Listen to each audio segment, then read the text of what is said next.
still figuring out where everything goes here. Excuse me. I'm gonna bring this over. Everything shifted a little bit because I made more room for you and Ken back here, even though I put the table in. But then also It's never put up. Alright, that should be good for now. it's just right in the middle of the fucking. I have so much space to man spread today. Oh my god.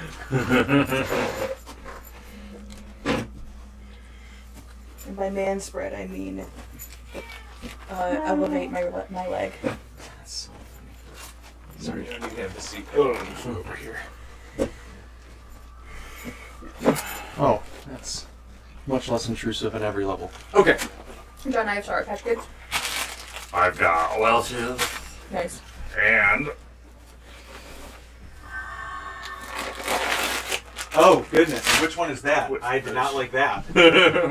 Jump scare. Yep, I actually should have guessed that's what that one was. I feel dumb. It's called Jump Scare? Yeah. That's funny. I can take it out of the lineup That and tracks. rerun the lineup. This one always is, it's like my favorite one. Sorry, I have this like right at your head, Liz. We can't see it. hey there, Okay. girl. Oh man, Audacity! Oh, yeah. I've been really bad about getting everything recorded. Are you patching under the call? I am on the Discord chat with the nobody's on yet. I think Foxy Ran was on. He might have stepped away. Anyway, hi, hello. I'm so excited. We're here. We missed Memorial Day. Thank you for those who some gave all, and whatever the saying is. I appreciate it. I got veterans in the family, so the sacrifice is. Thank you. Mm-hmm. I guess I'm saying thank you to all the families, Yeah. but. I mean, Yeah. we could be saying thank you to their ghosts, too. In this campaign, actually, yes, actually, that's very appropriate. Thank you to the ghosts of veterans past. I'm a superstitious enough person. My grandfather's one of them, if that's the case. So, anyway, we're here in our fantasy supernatural campaign. Yep. Briggs and Mike are both on. Sweet. I got this fidget Yo! spinner from one of the guys at the market, and I need something for behind my DM screen. Oh, you had that last week, too. Did you get to see it? Yeah, Oh, I dude, love it's it. so good. He's I there love how all she the time. moves. He's there on Fridays if you and Frankie get to come. Okay. We were going to come last Friday, but I thought it closed at 3, and it did not. There's a different like art market that closes at 3 during the summer. Yeah. That's like a bigger one. But anyway, hi, hello. This is our horror campaign, Into the Runiverse, Lost Requiem. What does that mean? We're actually getting really close to figuring that out. In the relative span of the campaign, we're level, what, 13? We just 14! We just 14 I forgot last to level week, up! that's right. Yeah. Oh, God! We lost audio last week before we were able for you guys to hear everybody. That's why I level up to forgot. I was 13. so focused on losing about the audio. You'll see you'll see it's muted, but everyone will be like, ah! So that's what happened. We didn't Yeah. something big didn't happen narratively. We leveled up. Yeah, the thing that happened to the audio was that weird clown statue got knocked down because of the cat. Because it can't. So, sorry about last week, everyone. But something's happened. You guys defeated Odessa Thornheart. Congratulations. You learned that she, being an arch-hag, a granny, for all intents, a particularly powerful granny in the grand scheme. And this was before she did her transformation. Like, she held this esteem beforehand. But they are similar to liches in that they do not die outright when you kill them unless they are within a certain proximity of something called their anathema. Kind of like something that encapsulates everything that is anti-them. And you guys learned through your bargain with the tall man, he shared information that her anathema is the last rose that Cassidy's father ever gave to her. And you learned that it was hidden deep below. Or I guess you discerned. You guys weren't like, we know. But you were like, it's probably in the grotto below here. Or she inferred. Let's do this musically. Fathoms below. Come on. Fathoms below. Thank you. And you decided to descend down into the grotto after bringing people back to life, reuniting Cassidy's son Terry with his grandma. Not reuniting, but uniting. The Moriums were brought together for the first time. A complete family, more or less, for the first time in a long time. And there's this sense of a little closure with a look back as you guys pass back and forth. And that chapter was gently closed. But you decided that it's time to at least ensure that when Odessa comes back, wherever she comes back, the immortality will cease to be if you can destroy this anathema. And so you descend down knowing that if you can destroy this, whenever she rears her ugly head again, when she's down, it's for good. You can kill her dead. Dead. Is there anything else that I missed out on? I think that encapsulated everything. Cassidy got his mystic armor back. Oh yeah, Cassidy, a little button. You got your mystic armor back as you saw the spindly arm of the bagman reaching back, disappearing into your bag of holding. And I am definitely going to inspect it to check and see if it's been tampered with. Sure. Give me an investigation. Oh my God, is this the thing? Start bugging it. Hag's listening in. It's mostly normal, except he stuck a bunch of bananas in weird crevices. So then, It's not bananas, Briggs. It's knuckles and fingers. Yes, I'm sorry, yeah. And loose toenails. it was a 19 on the die, so with all of the bonuses, that is going to be a total of 42. Oh, You... okay. Yeah. Fail. Yeah. Right? You need to get an nat 20. I'm kidding. So you... As you're looking about, it looks to be exactly your armor. And you see kind of tucked in to, like, inside is a note and a small plate with, like, foil coiled over it. And it says, thought you might need this, period, sorry, period, dash, T. And you haven't seen the handwriting before, but behind that note is a smaller one that says, made you some love. Terry says his friend can bring these to you, question mark. Love, Mom, XOXO. And they're like her ginger snaps cookies. They're what's in like the foil thing. It's really sweet. Bagman's looking out for you. And so it would seem that Terry's connection with the bagman did not halt with Odessa. It seems to be something independent of her. And something that they share, not something Odessa put upon him. I guess as it would be. Okay. Another, So Terry still has this like creepy pet. Mm-hmm.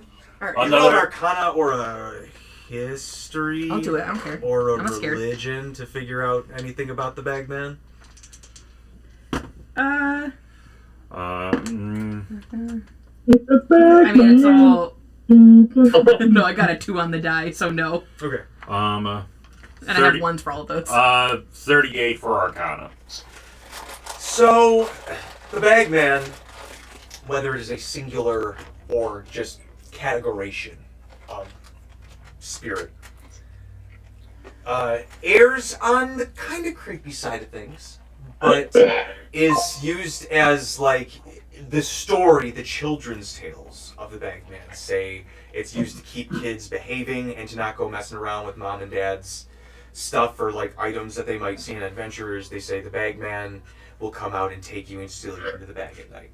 And that's like the story that they tell. It is said to be a powerful spirit.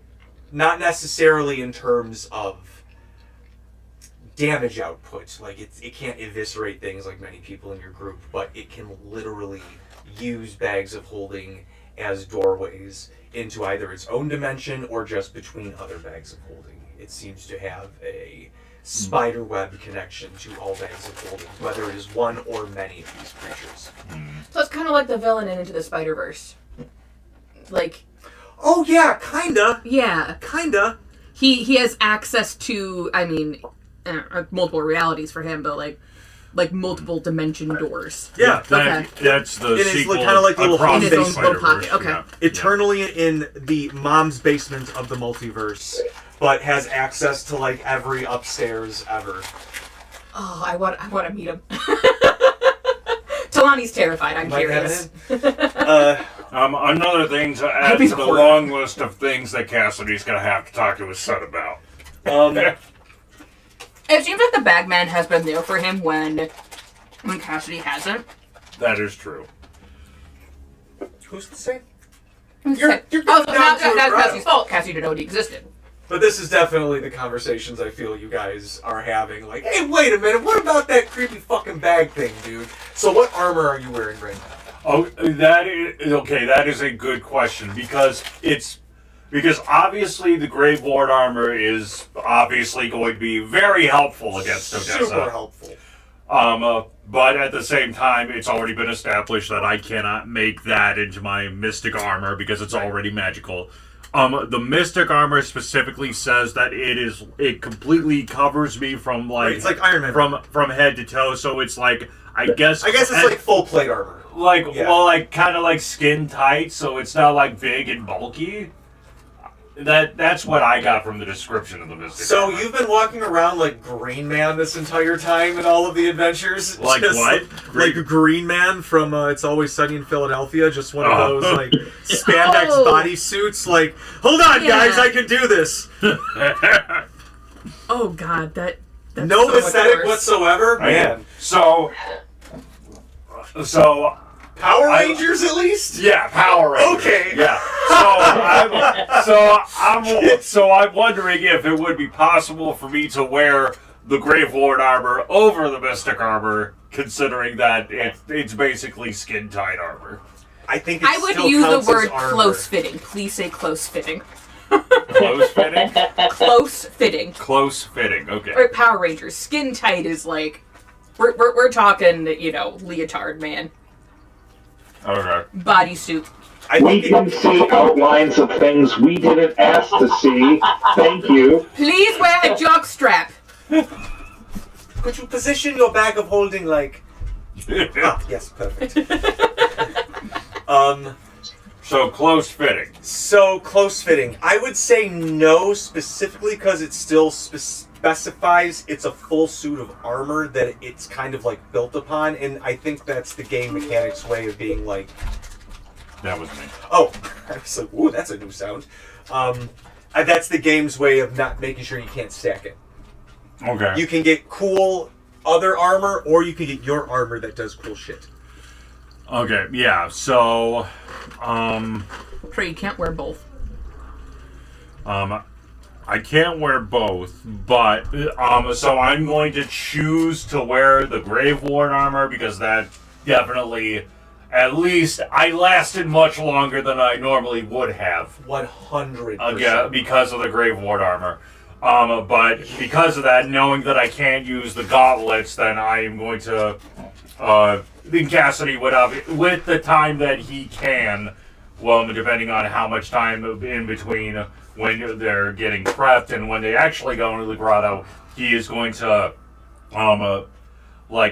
stock up on stuff that he can use, knowing that he won't be as effective in close quarters combat. So, but he's got long range weapons. Okay. All right. Okay. So he will be wearing the Grave Lord armor. you guys have been walking almost 10 minutes. It's a long time going downstairs. So long. Are there any barrels on the way? I would walk 500 miles, yes, I would walk 500. Is there a gun on the way? Oh, and his Red gets all the way down to 1 mile. Oh, and one of the things Cassidy will do is his shard of creation will be in the form of a silvered longsword. Ooh. So at least if he does have to go into close quarters, he won't have to rely on his fists. He can use I love that. Nice and resourceful with a class that has the biggest wheelhouse I've ever seen in my life. I haven't even released the second player. Okay. Let's see. That doesn't matter right now. You guys killed her. Yeah, that grave armor, Cassidy, let me tell ya, the shit that happens when she kills you with the knife. This would be a different campaign. I'll show you someday. Or maybe you'll find out. It sounded like you said Sunday. Oh, yeah, I mean, maybe, who knows? Who's to say? Who's to say? You guys eventually reach a doorway. It looks similar to this. I know the audience can't see it, but you can kind of see something similar behind me. A stone cut out into what has more or less been you, Talani, and you, Braddock, being both stonework. No, thank you. I've actually had a lot of sugar today. Stonework aficionados. I mean, experts, honestly. I'm certainly an expert in this. Everyone, hold on. Is this one yours? No, it's yours. Yeah, yep, everyone hold on. Talani's gonna take a look at the stonework. I feel the stonework. But I mean, you feel the stonework, but it's everything before this door outside of the stairs has been very rough hewn. Like they just carved it out. The stairs have been level. They've been nice. They have that, whatever you would call it, eternal prestidigitation upon them that never makes them sink through use. That all of the Veld Grottos have as you guys descend, but this doorway is also carved, and you feel a big sense of formality reaching this threshold. The doorway itself has a, as you guys stand there, it has this like sheen to it, almost. You can almost see your reflection in it. It's not quite a mirror.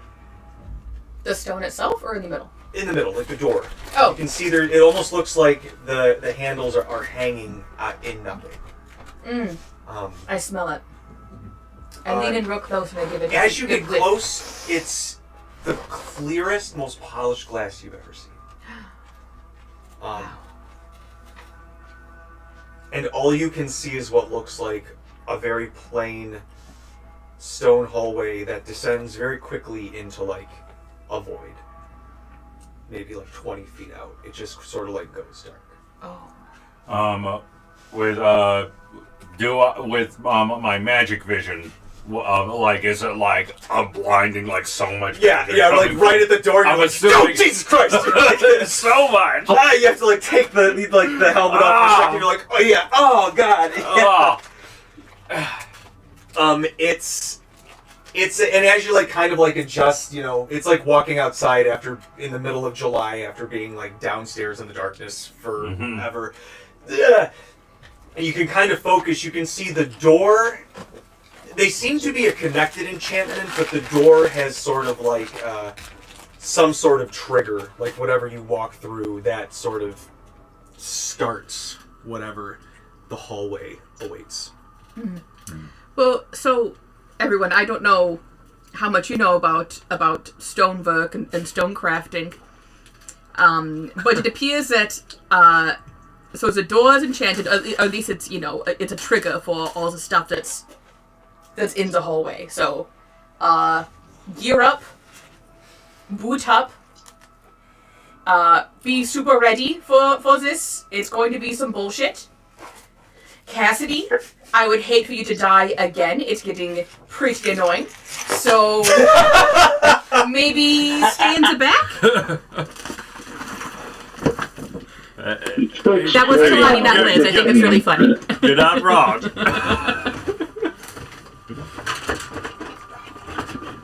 Cassidy, just run in head first. Who do you think I am, Grailmore? You didn't even know Grandma! That's so I got funny. to know him a little You bit. didn't know Grandma. How dare you spit on his name? You guys spit on his name all the time. He was like, He was all friends!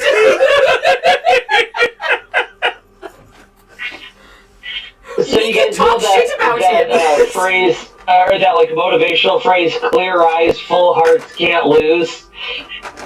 Cassidy's version is closed eyes, full run. Will die. All right. Actually, you guys would be in the stonework.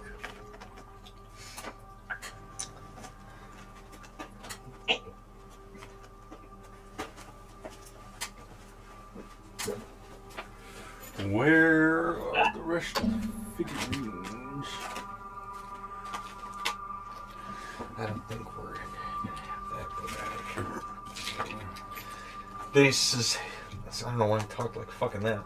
This is who you use it, right? So, is there anybody else with us besides the main party, like Julie? Did you? I guess here's my question. You guys have a fucking plethora of people to choose from. Who would you like to take on this quest with you?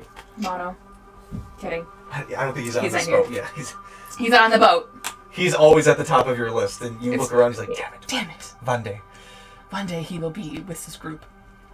The last time he was saving children, so I can't really fault him for that. Tawani's in front, I guess, or next to Briette. So, Ran, Yeah. you're at decision time for Mare. Does he travel with you guys, or does he stay atop on the boat? I would assume he's traveling with us. All right, it will be very tight for him. He will be almost restrained in here, just so you know. It's kind of like 10 by 10 feet. So he can't do his cool dragon jujitsu moves. He'll take up the. I This guess is he'll this take. is in the hallway, right? Yeah, this is Not like the actual grotto. correct. This is like about to enter the grotto. Well, I could. Hold on. Let me check up real quick. Hold on. When we entered that hallway, I could make it so, or I could use the reduce spell, so that way he's not so crowded. How long does that last? I think a 1 minute. Okay. So I could at least set it up so that he, like, while we're, at least a minute away from the, being in the grotto, that he's small enough to, like, move comfortably. I mean, I gave you that time.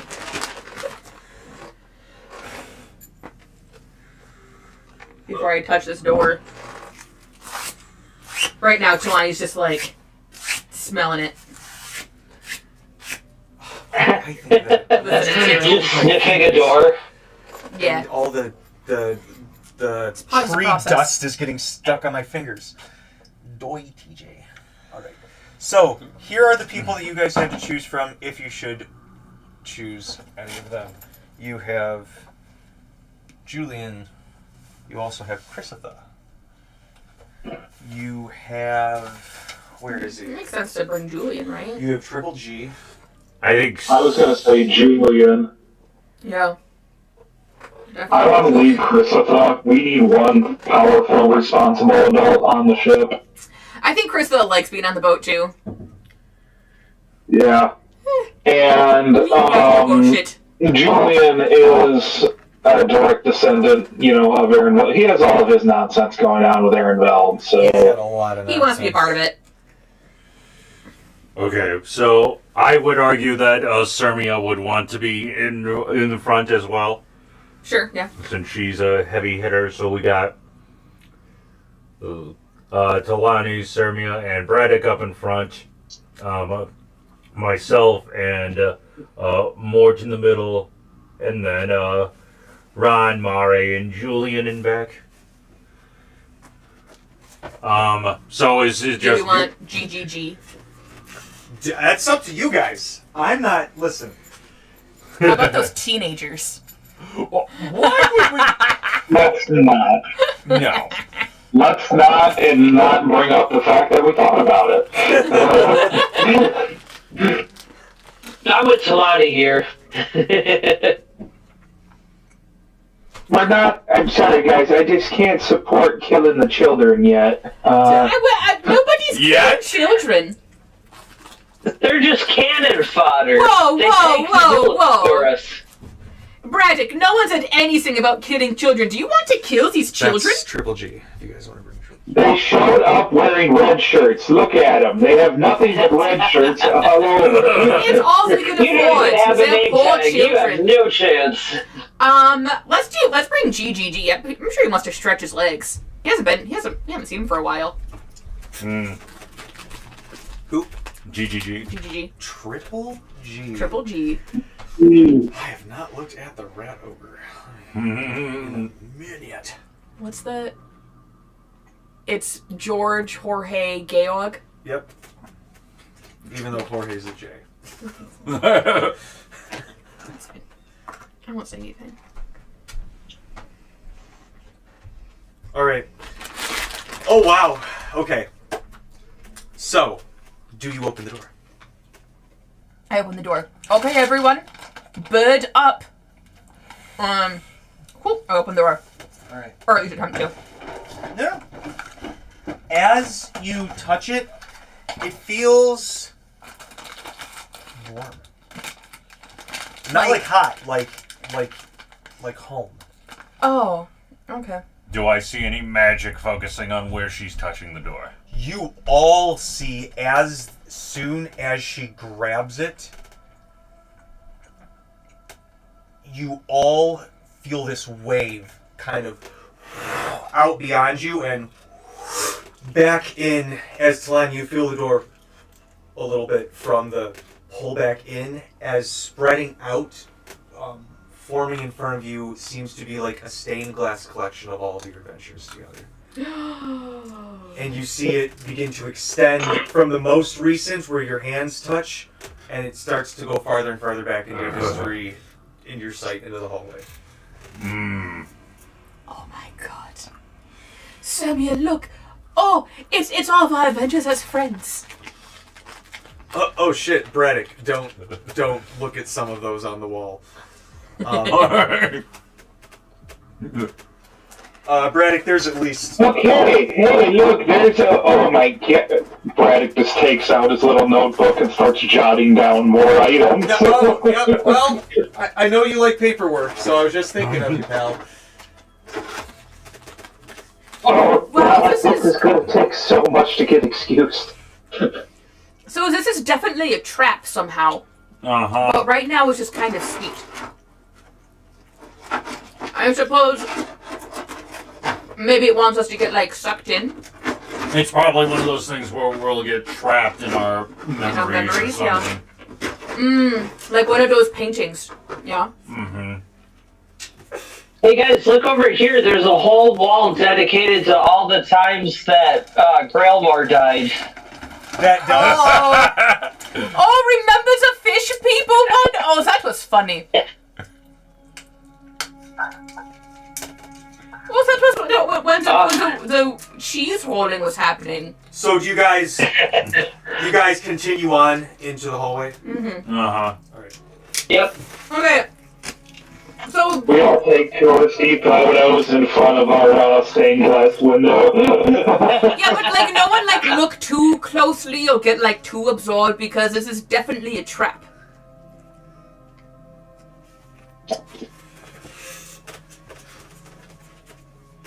What makes you think that?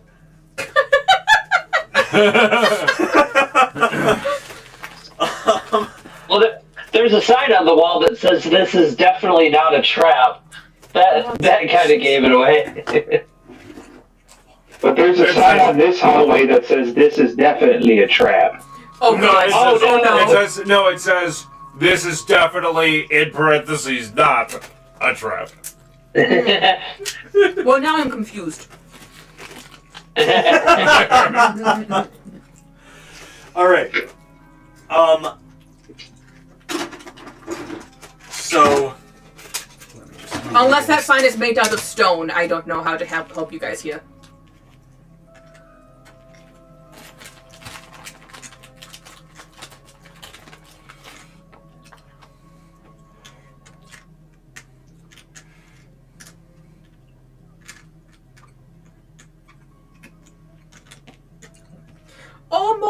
it's that times that you bought the drugs. Oh, yep. That's that, right? Yep. Mm-hmm. In 4K.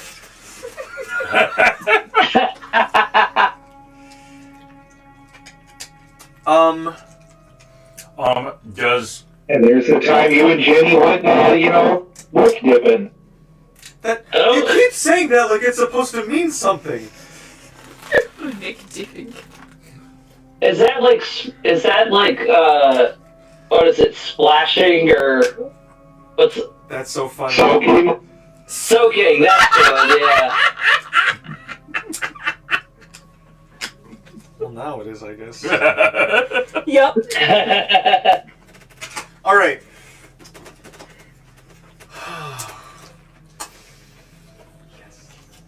I need everyone to roll me.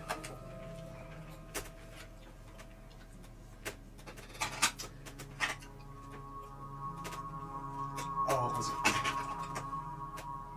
A charisma saving throw. Yep. Here we go. Ooh, not great. Much Nat better. 20. Roll me a Nat percentage 1 dice, for Cassidy. Ron. Roll me a percentage dice, Ran. Percentage dice. Yeah, your 2d10. Do I have to? Yeah! I'm gonna use my Ronic. 24 for me. 19. Percentage dice 11. And what'd you get for your percentage? Oh, I'm doing that. Sorry, I didn't ask. If you, after you've told me your D20, tell me your percentage. Ron 63. got a 68. 63?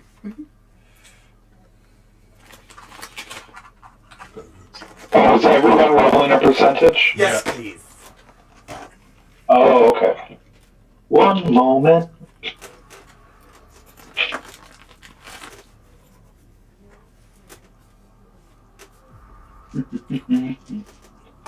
There's one. Ugh, not great. Alright, let me know when you need mine. I'm ready.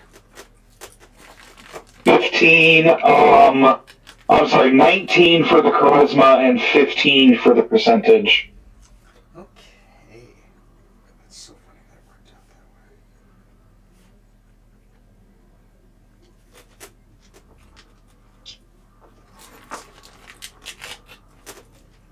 Of course. Okay. Alright. So, as you guys are kind of like admiring and looking around, you all find yourselves kind of looking at different things throughout the hallway.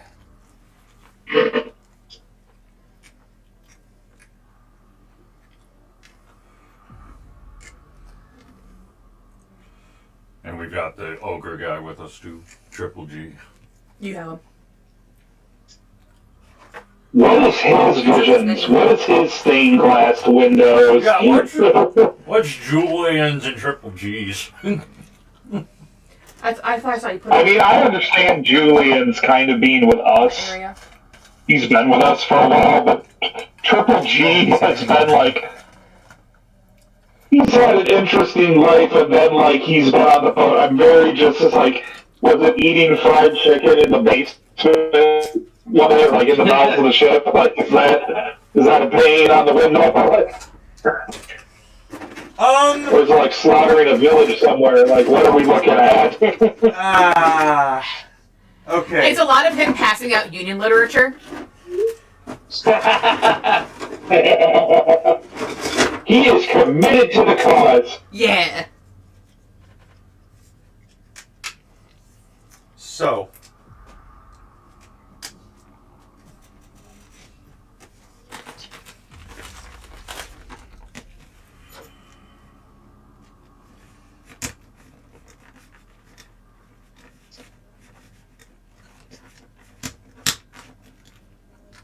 Triple G has wandered off down this hallway. do we notice? Oh, just... Perception. Feel real bad. Oh, no. You guys just rolled a bunch of dice. Don't worry about it.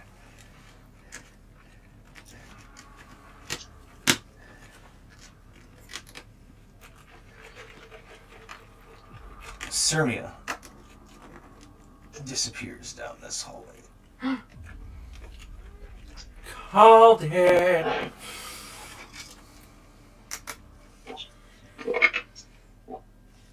Where's Braddock is right there.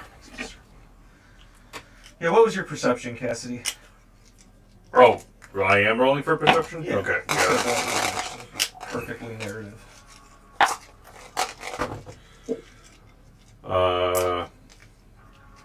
Perception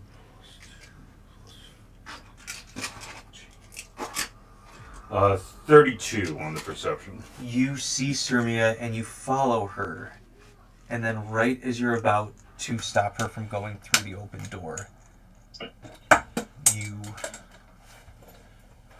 Oh, that was my fidget. You see what looks to be... It's like a familiarity, but you have not seen it before. I know there's a word for it. I'm sure it's in a different language. But you just sort of like instinctively step into the room before you realize what has happened. But I'll get to you in a second. Braddock! You. And I'll describe what each of you see as we get to it. But here... smell a familiar smell.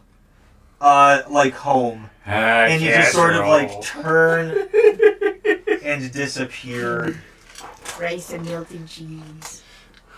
And Mac and cheese. Brian goes, speaking of casseroles, GGG, who's been feeding the dog on the boat? Brad comes back in from his room real quick. See? Irresponsible. That's fine. I should have had the dog. Goes back into his room. We had a dog? I saw him first. It was my dog. It has not been me. I didn't even know that we had a dog. Keep in mind, Cassidy did point out that the trap was probably going to be on us being trapped in our memories. Yeah, no, that was pretty clear. And now everyone's just wandering off. You silly bitches. Memories all alone in the moonlight. Everybody's this going. is Ron's big Broadway moment. Everybody's going on their own individual life-changing adventure with Zuko. yeah, right. Funny enough, it is actually Zuko. It's not a euphemism. It's just actual Zuko. Quick, someone get in contact with Dante Bosco. That'd be so cool.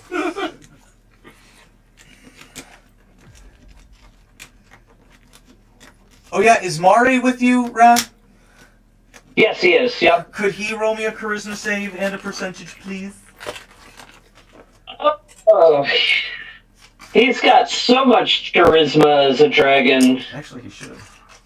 Let's see. Oh yeah, he actually does. +5. I forgot. He's very charismatic.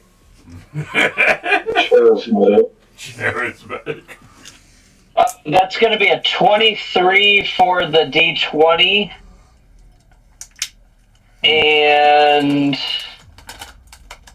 that is going to be a 10 on the percentage dice. Alright. So, Ran, as you... So, Braddock steps into here. Talani, as you watch Julian seem to step into what you did not see as a doorway previously, he just disappears from your sight. You turn and you're like, what the fuck? What's everyone doing? Hey, Stop! Mort steps I into told a all of door you. that was not there previously, and it's just you and Ron. As Ron, you realize that Mare has traveled down. Ooh, did someone roll for Mort and Sirmia? Yes, I did. Okay. Where's Mare? Like the figure. So That is a great he's question. traveling. He's traveling where? He went down To Paradise City where the grass is green. No bragging. Behind No you. Paradise Is City. Mare behind you? Oh, there he is. Oh, don't worry about it, because Ron, as you're like, hey bud, you turn the corner, and he is not there. No, run! Fuck. Oh, son of a bitch! How did I lose a dragon? He's huge. So, everyone. So am I just alone in this? Is it me and Talani, or am I alone in the hallway? Right now, you can go check out into the main hallway if you want. It is only Talani in the main hallway. Right now, it is only Talani in the main hallway, yes. Point to where I'm at. Am I on that wooden path off to the side? It's kind of hard to tell. You're right here. Mare, you went around this corner, Ron, after Mare, and when you turned this corner, it was just a fucking wall. He's wall, no Mare, no sign, no water, no fucking blood, nothing morbid. You're just like he's not even there. Can I do an investigation check to see if there's some sort of trigger for a secret door or something? Yeah, absolutely. Give me an investigation, sir. Okay. Investigation. That is going to be a 19. All right. As you're looking, you follow his scent. You can see his little indent, and then it stops. Not into the wall, just mid footstep. It looks like he just. You can smell the slight little whiff of arcane afterburn to where some spell has taken place. But whatever has happened, he seems to have been whisked away to somewhere. He got Kaiser Soze? Shit. So, I guess since you are here, well, I'll tell you when you get back what happens to Mari. Yeah. Unless we all die here. Oh no! Happy Tuesday, everyone. Oh no, new campaign. Yep. TPK. And we were just about to find out what the Lost Requiem means. I know. It was in my notes for tonight. No. I'm not gonna lie to you about that. That'd be so mean. Well, to be fair, if we do get into a TPK, then it would be TJ's fault for ruining the rest of the campaign that he had planned. Mm-hmm. Yeah.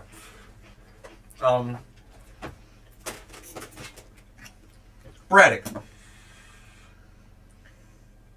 You're walking down this hall, and you can see it's more like an anteroom. You look to the right, there's a bunch of shoes. You can see there's a various sizes. You can smell your ma's casserole, but also food that you've tried before, but only more recently in your life. Kind of mixing in with the smell. And Yeah.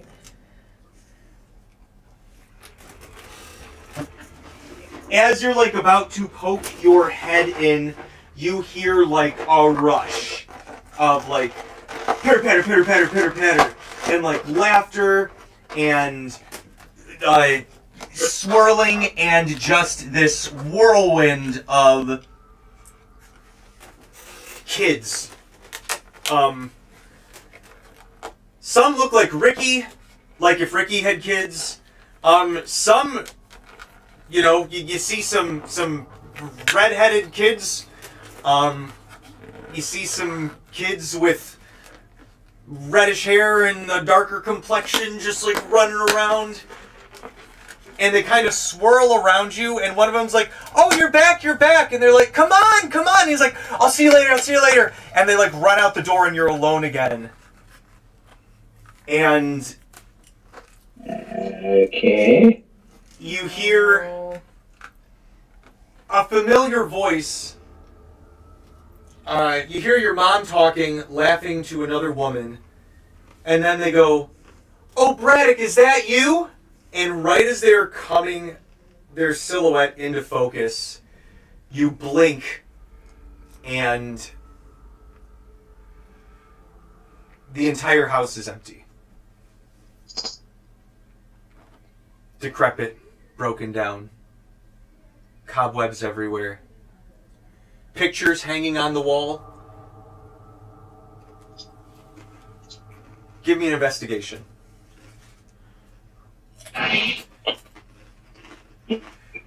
The right tone of music always comes on at just the right moment. Dude, I think that every time.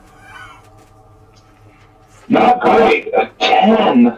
Well, I honestly was sitting here going, don't nat one this. As you're kind of like walking around, what you eventually kind of like gather, but this feels like,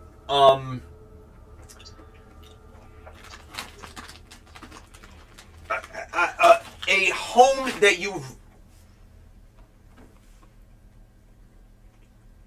in your mind you're realizing, oh, this is how you always wanted your house to look. The layout. Yep, there's the stairway that I wanted to put. There's the bathroom, the full bathroom down here. It started as a half, but I turned it into a full. You know, there's the kitchen and the open front room with the bay window. Got all the cobwebs I want. Yeah, all the but you're looking, but it's, like I said, in ruin now. And as you're kind of like gathering what this looks like, you can see that what looks to be a huge footprint just has separated the house. That is what has caused this ruin. As you're looking around, you realize some of the dust is still settling. And you hear footsteps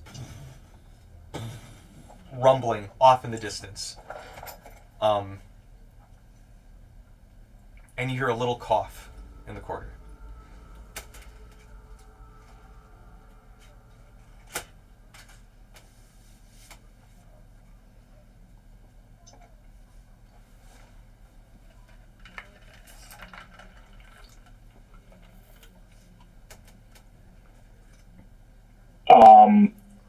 Sorry, I didn't know if that was the end or what. I guess I'll go look for the origin of the cough.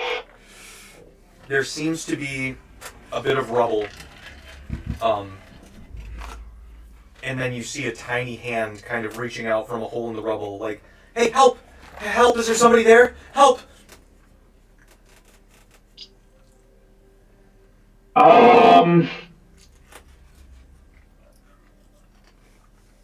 I guess really quick. And I don't know if the original investigation was a part of this, and if so, that's fine. I think Braddock would like to try to see if there's an illusion in effect, while also making his way over to the hand in case there isn't.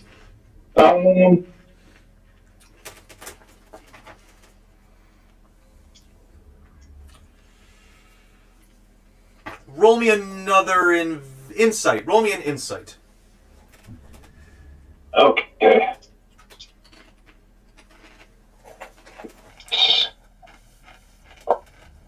Heyo, not bad.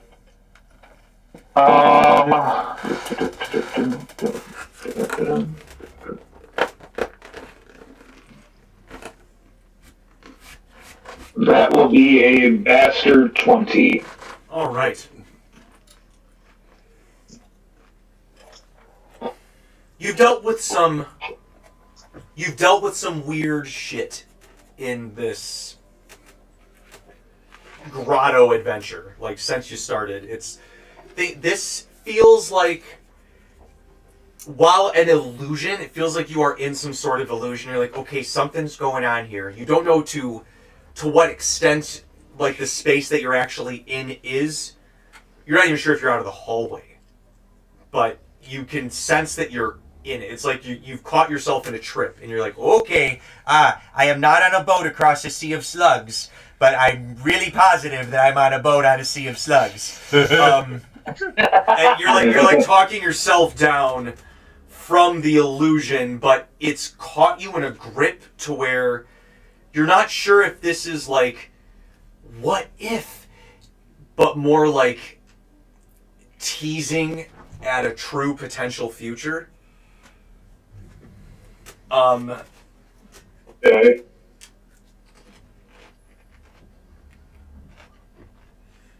But as you're like kind of gathering about, what do you do? As they're still like, I mean, yeah, no, I was going to say, Braddock at that point, the cop takes over and the training takes over, and he would try to help said person. you lift up. Said parenthesis, possible illusion, parenthesis, person. You lift up and you, like, the kid's hand like pulls back as soon as you lift up, and there's nobody there. Okay.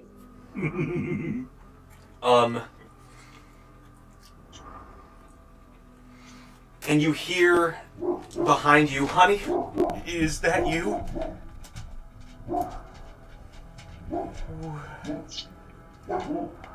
Where have you been? It's been so long.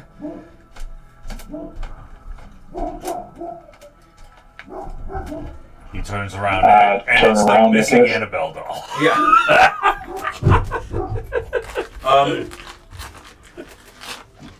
You turn around and you swear you know who it is. Like, you're like, I mean, this has to be Martine, and it kind of looks like her, but as you like kind of focus in and her face is in the shadows, her face has no features. It's just blank. That's disconcerting. And as she reaches out to you, you kind of feel time stretch out, Braddock, and it snaps you back, and you find yourself in a 5x5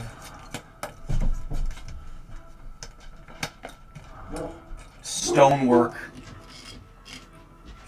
kind of piece. With no door, no nothing. It looks like you're just kind of sealed in the wall. But we'll... Okay. Yep. But we'll get back to that in a second. Okay. Cassidy.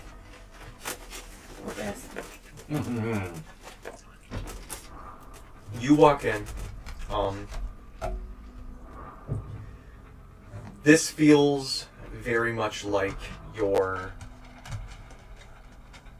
apartment in Belagar, where you stay when you're there. You've been there for more than like a few days. You've had somewhere you needed to stay for an extended, unless you stay on the boat. But this feels like a familiar place to you. You can see there's pictures on the wall, decorations, some of your mom's kitschy stuff, but stuff that like you secretly always kind of wanted for yourself when you got like your own place. Like, oh, I like that stupid thing, or I really want that stupid thing. That if you're gonna throw it out, let me know. I want the stupid thing. Some of that like decorated about. Some things you don't recognize. Books, but like young boy adventure books are kind of like strewn about. What's the D&D, or what's the Runeverse equivalent of the Hardy Boys? I was gonna say the Hardy Boys. The Party Boys. Yeah, the Gob Squad. But you can look. You see a work desk with a bunch of your designs taped up, and a bunch of what look like rudimentary designs that maybe in your teenage youth you would have done, but they're not yours. You smell food cooking in the kitchen. You hear voices. There's a good few people here. It seems to be a gathering of some sort. And walking around the corner, it looks to be a little older, a little aged up. Terry, unmistakable. It's just him. He's got like a little, just barely peach fuzz. But he's like, Dad, hey, you're back from your trip early. Hey, come on in here. I want to show you something.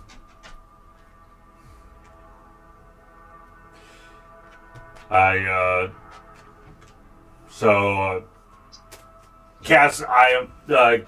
pretty sure Cassidy would know that this is most likely just an illusion, but he's gonna let it play out and see where it goes. So he goes ahead and follows. And when you do, Cassidy, it feels good.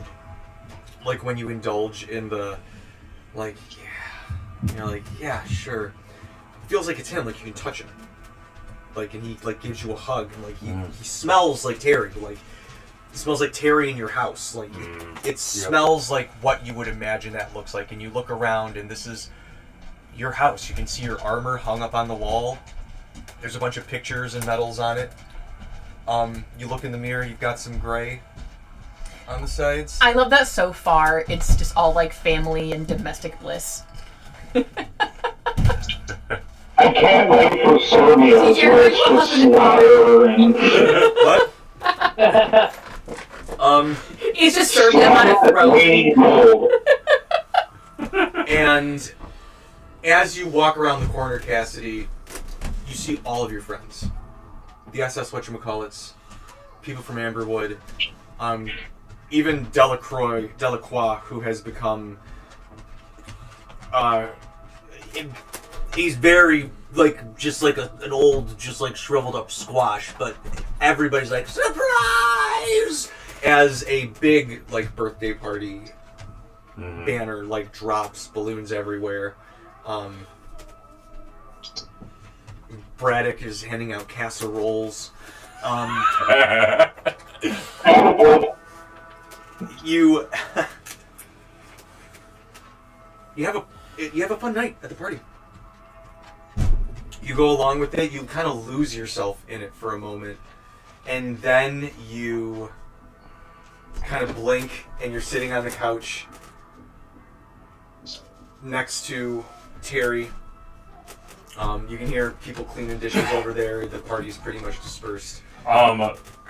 Question. So during this, do I see Terry's mother? Perception.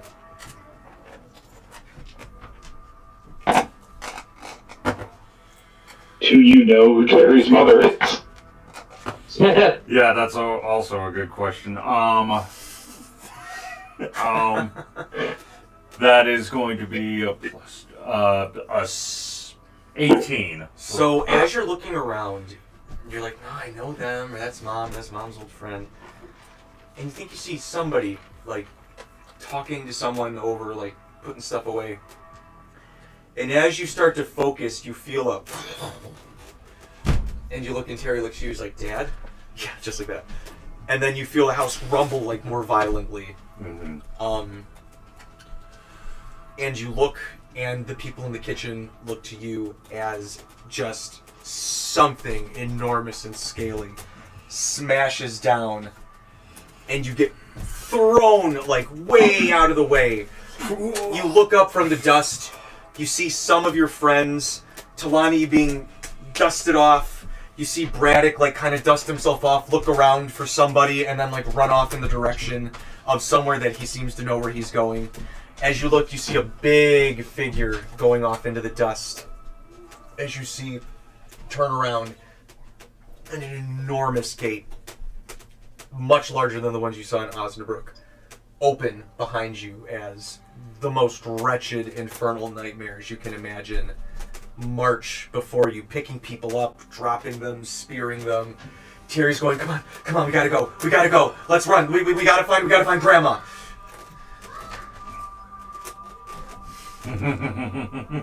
There's people screaming. You can hear your mom calling for help somewhere in the rubble. Terry's lifting it up. He's like, Dad, come on. We gotta... And as he says that, a huge purple winged bat creature comes down and like drops in front of Terry, and you pop up and you two are in.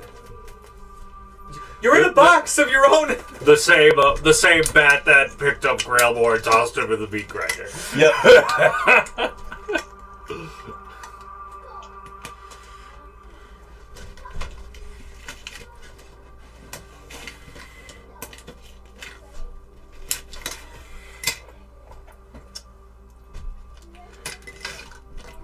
So I am in a wall that appears to be no door.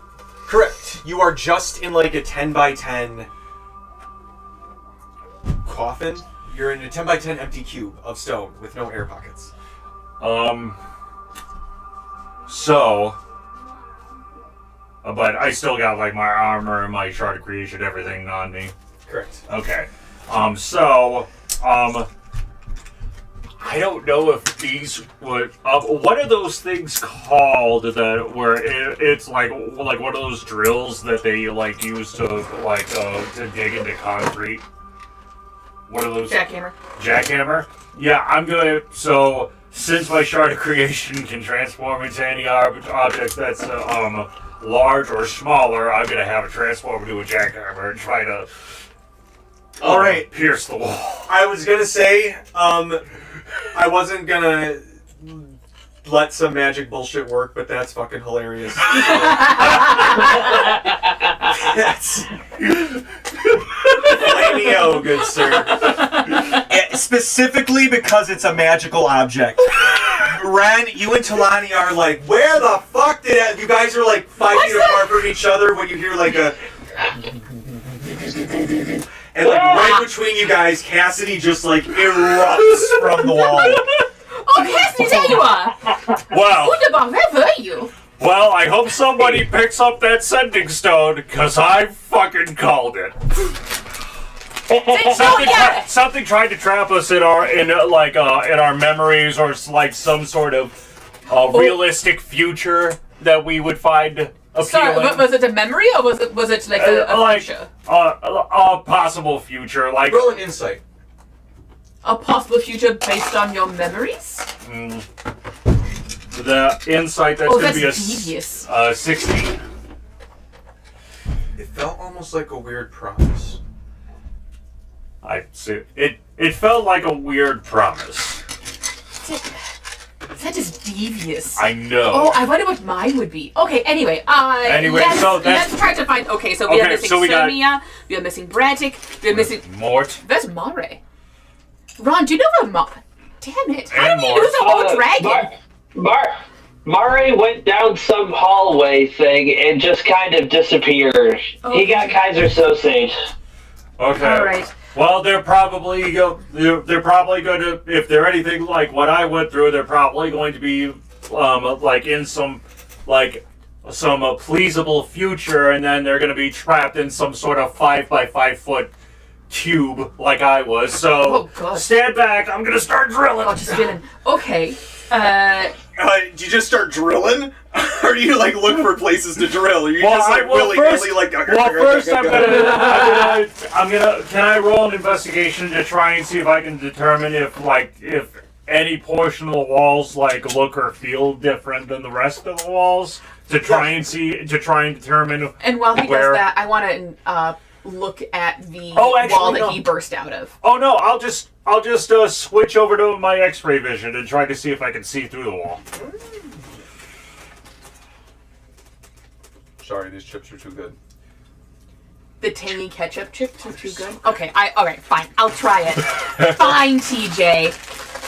Anyway, so... Okay, they do smell really good. While this is happening, Braddock, what are you going to do?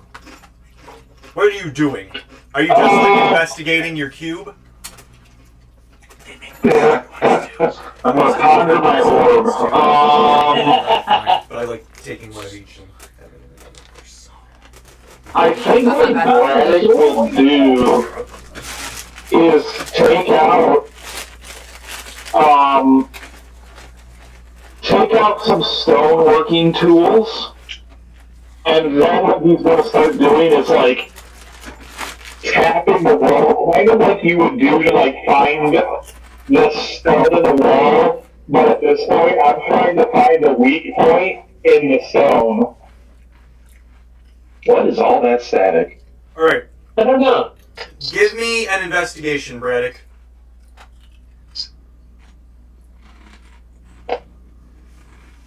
That will be a 17.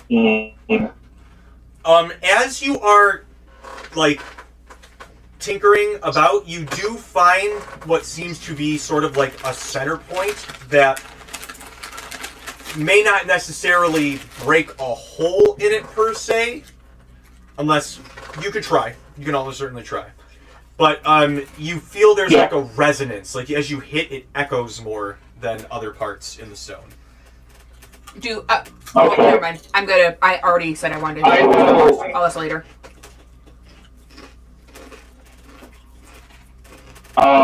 With that, I will actually take my chisel portion out of my stoneworking tools, and I'll just take out one of my warhammers, basically, and just smack the hell out of that spot. So, as you do that, Braddock, all of you guys in the hallway hear like a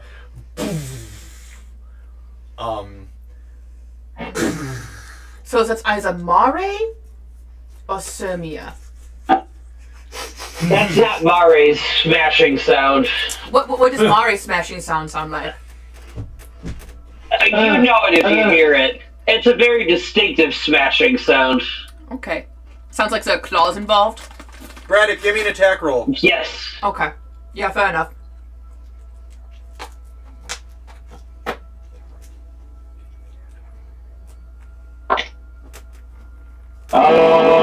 That will be a 28. Alright, you manage to smash and the wall shatters as you kind of like tumble forward almost from hitting it so hard. Oh, I was wrong on both counts. It was Braddock. As the wall almost seals up behind you again, just like with Cassidy. Yeah, I gotta say, the fancy place, but some of the stonework around here, not the best it could have A been. little shoddy. All it took was a single chisel and a couple good well-smacked places with a hammer. All right. We'll talk with the construction crew after this. I suppose that's the downside of it being self-healing. I'm going to have a talk with the general contractor about all of this. As you guys are having... Oh, sorry, go ahead. No, go ahead. No, as you guys are having this conversation, you hear a grunt as Sirmia kicks this wall in with an anime-like vein pulsing on her forehead. Sirmia! That was not fucking cool. But did you see Sirmia? Let me guess. I'll tell you about it later. A pleasable future. I love that haircut. Okay, so we're just missing Morton Mare. And GGG. Oh, yep, and Julian. And Julian. Alright, everyone, start tapping on the walls. Do I see anything with my X-ray vision? So, as you're looking about, you do not see... Sorry. You see something here and something here. Okay, I'll give you one down here. Here and here. Alright. You can force your way out. You can try to Arcana check your way around it, but you might still have to force your way through an enchantment with a Dispel Magic. But you also have people who hit things very hard. So the choice is up to you. I'll do an arcane check.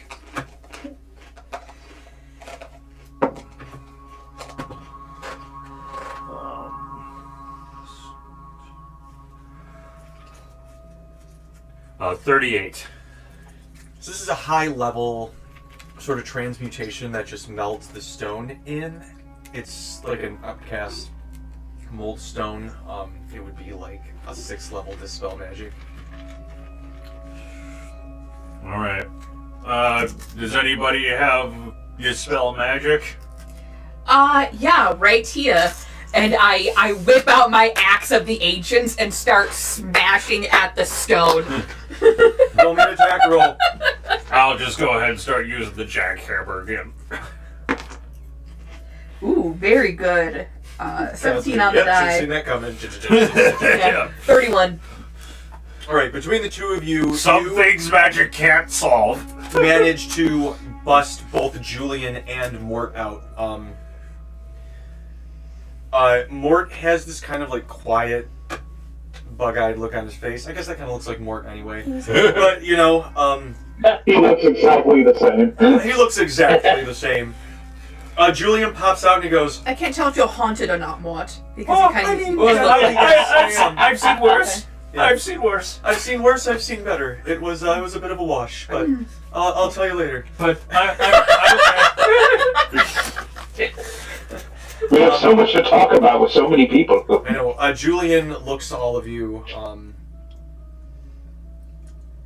and he says, okay, don't worry, it was just an illusion. yeah. But wow. And he looks around, and as you're looking, there's sort of like certain areas now, the pictures have changed. It looks more personal. Cassidy, you see now your mom and Terry standing next to each other with your house. But it looks like as you approach it, it looks like it stays the same distance away. It looks like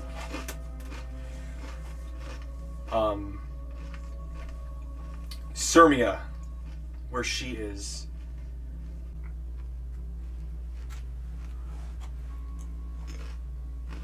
You guys see like a countryside with a house. Two people there. One gets up, starts chopping trees down with a sword. And then as you like shift your head, almost like a hologram card, it like shifts into the whole countryside burning. Undead, like vampire creatures running around. Within the stained glass. As you look over to Braddock, it shows Braddock, captain of the SS whatchamacallit. Braddock with Martine and family. Like Aw. Ricky and Mom, Pop, and Ozzy. And then you can see it looks almost like there could be an overlap between the two. But it feels like the closer you get, it's like whatever that equation is, like if you go halfway, you'll never reach somewhere. It's like the closer you try to look at their hands overlapping, the more impossible it seems that they're ever going to actually get close. It looks like they're Ace almost better. touching, yeah. And as you get closer, it looks like it's widening out. It's an ace and joke. Mort, you guys see him kind of hunched over with four figures. 3 figures kind of standing over him, and a 4th one kind of peeking over like this. Seems uncomfortable for you, Mort. Rad and Mare, you guys see... Well, Mari's not here. I know, but Oh. Mare disappeared and Rad came out. Oh, okay. You see, like, coastal cliffs and a bunch of dragons flying out of the cliffs. Where Triple G is, you guys see the ship and everybody on the ship. Aww. Actually, I'm gonna start smashing there. Because we're still missing Triple G. Okay, so I don't know what... I mean, he's a bit of an enigma, right? But I think this might be Triple G's dream. Where should I... Like over here. Like over here? Yeah. Give me an attack roll. Okay. And then I start doing the jackhammer where we saw Mari's.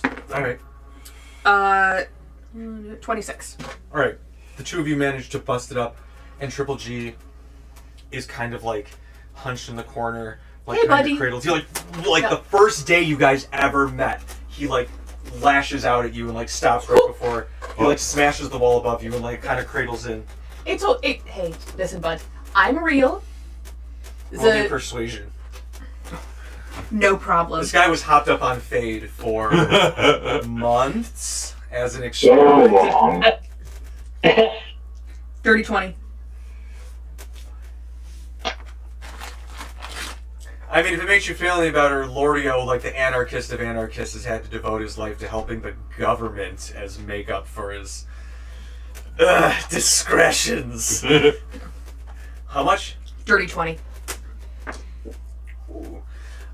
He like there's a moment and you feel like you might have to actually like tussle with this bear-sized rat in a 10 by 10 square. I actually can't imagine anything that would convince him more that it's me. But he kind of like settles down and comes out and he goes, "Sorry about that. Hey, listen. It showed me some things I didn't like." Everyone, except for me and Ron, I suppose, has seen some shit. Everyone's a bit shaken up. You're not the only one here. I have some cheese. Thanks. You're welcome. Here you You go. know, we're actually lactose intolerant. Oh, would you like some cookies instead? Have some Oh, you know, shortbread. still eat the cheese. I'll just deal with Okay. the consequences. Okay. He eats both, but he goes, Yeah, so the cheddar is actually really good with the Scottish shortbread. Here you "Oh, go. what the hell was that?" Ron. So I will say, with Mari's, when you look at, and then I'm gonna do you two because you guys got like. Anyway, Ron, I will say, so when you see Mari's, you get this sense of like longing almost, like, oh god, I wish I was there. But then as you look at like where you came out, kind of next to Mari, you see yourself kind of peacefully perched on one of these cliffs, and you get a sense of like peace, as opposed to the way where Mare came out. There's this sense of like this tug. When you look at yours, it's the same thing. It's not even like a broken scene. It's literally a continuation of the dragon scene. But it's like it shifts into yours where you feel this sense of like peace and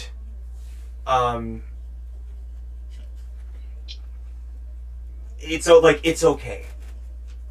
Talani, you, as you kind of look and the visions shift to your focus, you pull in to see your family, and then you pull in to see your father, and then you pull in to remember the box that he gave you as a gift before you left.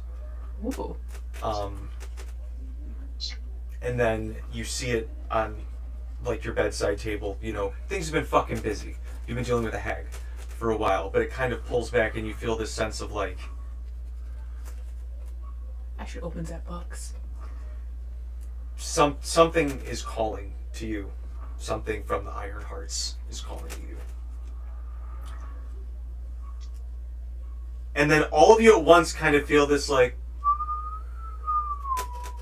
whistling wind almost pull all of your focus back to a doorway right at the end of the hallway. That this one seems to be a perfect mirror and just shows all of you as you are looking at. Seems to be a perfect mirror. Can I do an investigation or perception or something to see if there's anything changed Do you get about our close? appearances? How close do Excellent you question. get? Actually, I thought of this before. Okay. I thought of this before. So Chelani sees her thing and she feels the tug about the box and about the Iron Hearts, and she shakes her head and says, "Okay, we have already lost almost everyone once. Here's what we're going to do, everyone. This is obviously a trap, so there's going to be more nonsense involved. I'm going to take my rope. I'm going to wrap my rope around my wrist. And I need everyone, every 5 feet, to take another length of the rope and wrap it around your wrist. And then pass it to one person behind you. We will not be wandering off." All right, is Mari back? Does with everyone us? agree? Oh yes, I'm so sorry. Mari is back. I'm so sorry. Yeah. Okay, yeah. Ron, I will say, as you're looking at the mural with Moray, he looks almost embarrassed looking at you that you're seeing this. Does he? No, it's okay, bud. Just scratch his head. Thanks. I'm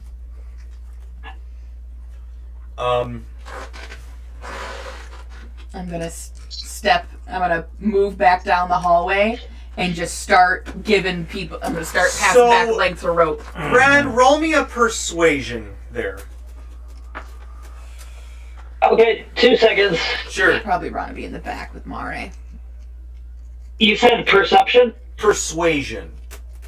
Persuasion. Ooh, I'm good at persuasion. That is going to be a 22.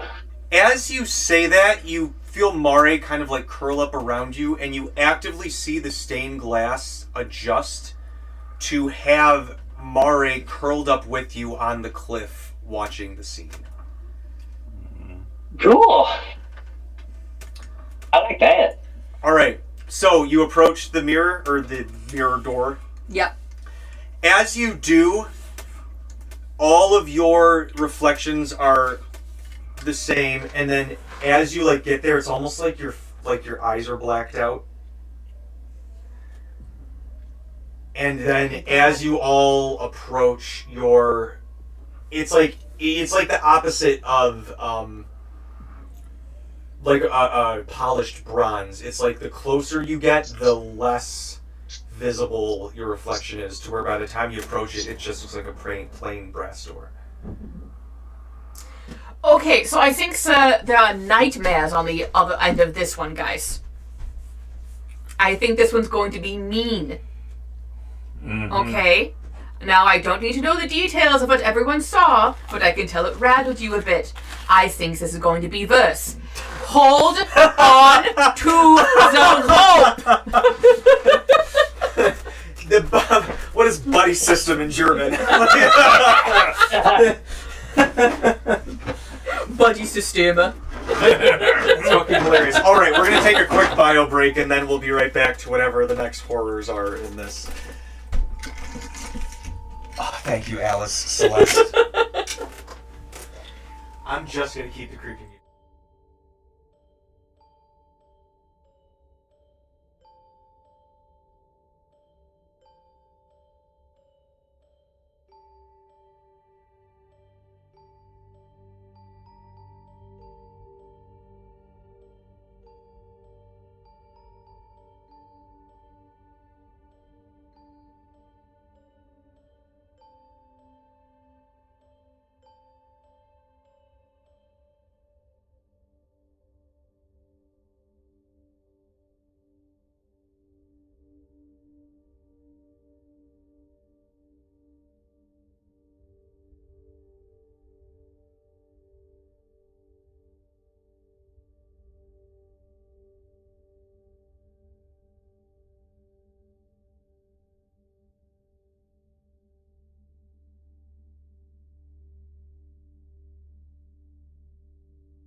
point where they look at all the evidence and determine whether or not they are actually going to conduct an investigation, which I'm assuming they will. Because the guy specifically said, yeah, there's definitely enough evidence to prove that they violated the ADA.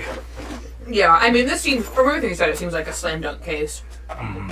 But it depends on how well, how much resources they have right now. Yeah. Because all these, agencies are under attack at the moment. Uh-huh. But I think, your case is in a good position. Uh-huh. All right. Spooky. Organize yourselves along this in whatever order you wish to be. Twenties up front. Okay. I don't think there's enough space for everyone. Julie will be out on point. Ron will be back here. Braddock would want to be Moray. Where is Moray? Over there. Didn't you find Mari? I handed it to TJ and... Oh, whoops, he's right here. I found it, everybody. I just gave this, since That's you G. didn't find That's GGG. triple G. He's a werewolf now. For sure. He's gonna be back here.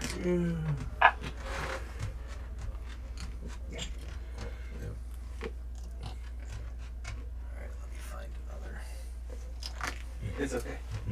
So as you guys are descending this staircase Into the abyss.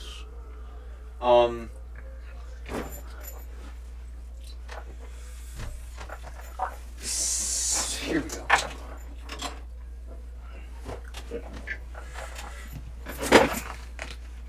Oh god, Chalani. I know. Perfect. Just want you guys kind of visually spread out a little bit.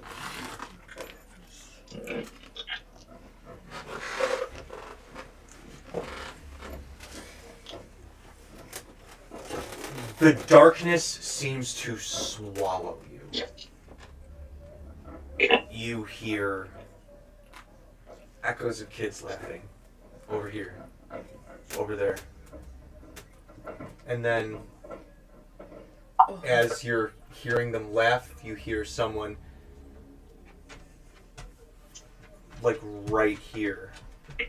Like, hey, over here! And you turn, and there's just, like, one of those, like, eyes, saucers big, like the eyelids are gone, mouth spread out, big smile. Jesus. Goddamn Cheshire Cat. A Cheshire Cat human face. The eyes are like super dilated with like just this huge reflection in the middle. And the smile, like the teeth, are like cartoonishly almost plated out. Who does this appear to? So what? Who does this appear to? All of you. I punch at it. As you you do, and your hand just like into the eye. It feels like you're punching like thick water, Okay. almost. Okay, it's an illusion, I think. Kind of. It's a little solid. Maybe we just ignore it. Does everyone still have the rope? Sound off. I... Yeah. I guess. I need everyone to roll me a charisma save. Ooh. 18. 22 for Ron. Bastard 20 for Cassidy. Nice.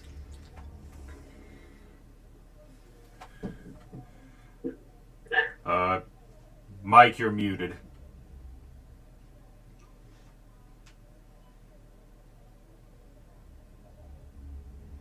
Nine for Mare.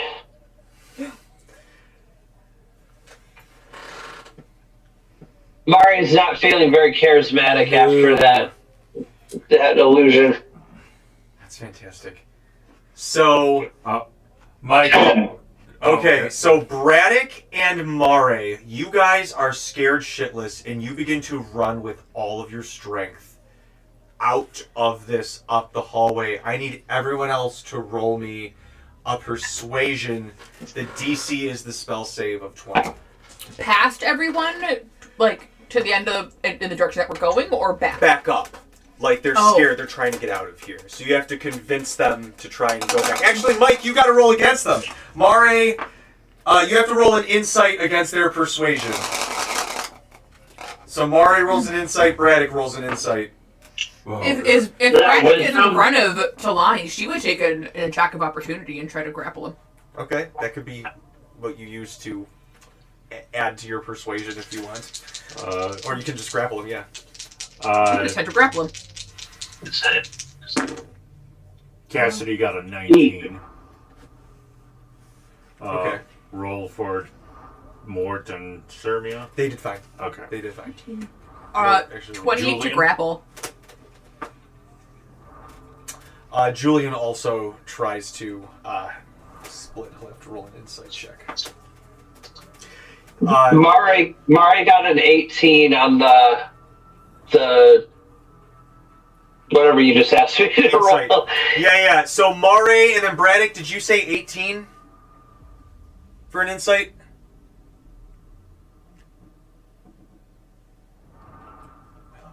He's muted again. That's fine.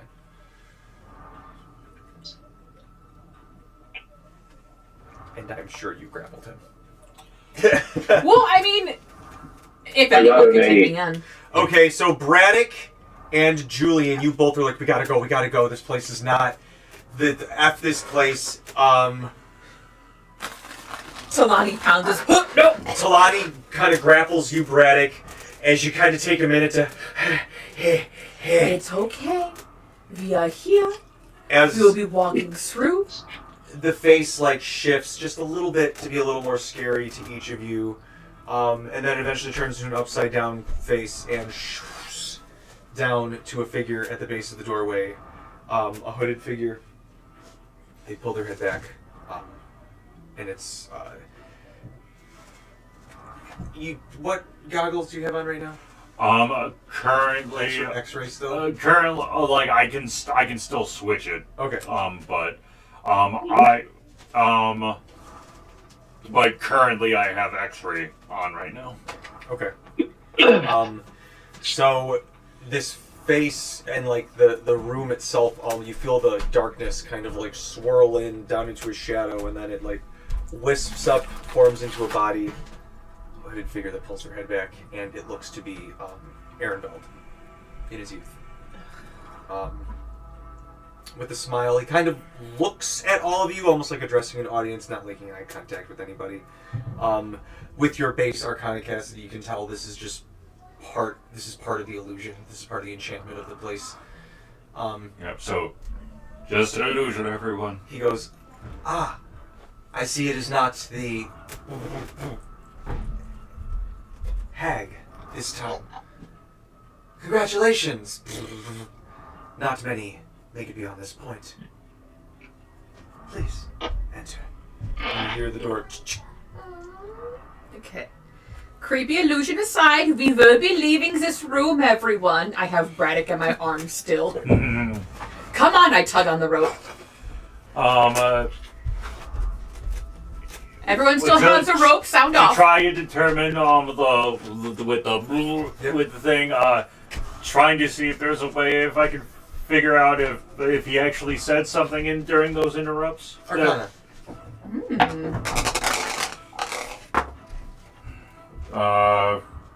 It was a 6 on the die, but any roll I make below a 10 is automatically a 10. As So. long as you spend a minute doing it, but you have to. No. That one is for any base skill check as a mechanist ability, but the ability that we got with the badge with my intelligence. Oh, thing, that yeah! specifically says all of my intelligence and my insight rolls are Because are we automatically shed blood 10. for God powers. Yeah. So, but then, Yeah. I know everything now. So that's automatically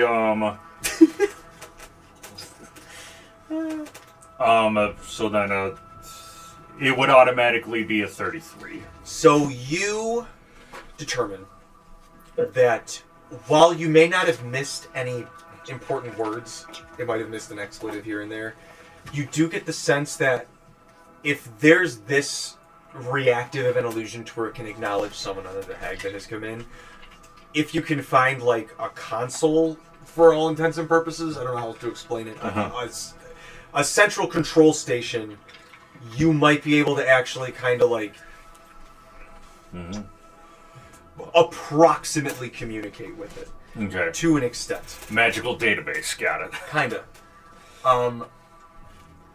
And before you guys is, it looks like a simple room. I mean, Odessa kept it tidy. You see, it's not, you don't have to roll a perception check. It's like literally right there in the middle centerpiece. It's like the Beauty and the Beast rose in like the glass thing, surrounded by a bunch of other stuff. And then you can see another door far on the other side. I'm actually shocked how organized she was. Switching over to magic vision, just trying and see if there are like any magical traps in this room. This room, much like all of the other like treasure rooms, seem to be just like his inner sanctum. You can see there's a small like lock spell on the door on the far back that Odessa seems to have either put there or have left, but nothing beyond a simple sort of like lock and chain. All right. So there's a lock enchantment on the door, and there doesn't seem to be any magical. There is the rose, and then there's 1, 2, 3, 4, 5, 6, 7, 8 other magic items in this room. 8 other magic items in this room, and then the rose. I am not seeing any magical traps, but don't let your guard down. Keep a lookout. Keep your wait staff. You what? All right. Do I perceive that the illusions are following us in here? Nope. Okay. This place seems like as safe as all the other treasure rooms. Okay. Switching over to invisible vision to see if there are any invisible individuals. Nothing. I close the door behind us. It's the trademark Invisivision. That's what it is. Invisivision. Close the door, and the room is yours. Okay. All right, everyone. I'm letting go of the rope, but I think this is a really good way to do this from now on. Yeah. Agreed. See, that kept us safe in there. It kept us accountable. Anyway, let's start looting. Cassidy, would you like to do the on Phrasing. Yep. Yep. Just when I touch the magical items, I automatically know everything about them. So let's have at it. But again, make sure that you check for traps. All right. So, I need someone to keep track of the amount that I'm giving out. Okay. I can't find my pen to make a tally. Number 1. Hold on, I'll grab. This is besides the rose. The rose is its own thing. It doesn't grant anything. It's literally just an item that you need to break. Yeah. It might take a minute. So, item number 1. It looks like an ugly staff fashioned from a piece of gnarled driftwood and crowned with an octopus carved from brecciated jasper. Its gray and red stone tentacles wrap around the top half of the staff. This is called Staff of the Cephalopod. It is very rare. It requires attunement by a bard, cleric, druid, sorcerer, warlock, or wizard. We'll add mechanist to that because this was written before they released that as a class. But it's literally every spellcaster class. Okay. Let me see. While holding this staff, you have a swimming speed of 30 feet. It has 10 charges of the following properties. It regains 1d6 plus 4 expended charges. I'll take pictures of this. But if you expend the last charge, roll a d20 on a 1, the jasper octopus crumbles to dust, and the staff becomes a non-magical piece of driftwood. Spells! While holding this staff, you can use an action to expend 1 or more of its charges to cast one of the following spells from it, using your spell save DC and spellcasting ability. 4 charges of black tentacles. 3 charges of conjure animals, only beasts that can breathe water. Darkness, 2 charges, or water breathing, 3 charges. Ooh. Or you can use Ink Cloud. While holding the staff, you can use an action and expend 1 charge to cause an inky black cloud to spread out in a 30-foot radius from you. The cloud can form in or out of water. The cloud remains for 10 minutes, making the area heavily obscured for creatures other than you. The cloud moves with you, remaining centered on you. A wind of at least 10 miles per hour or a steady current, if underwater, disperses the cloud and ends the effects. It's pretty cool. It's a pretty cool one. Okay.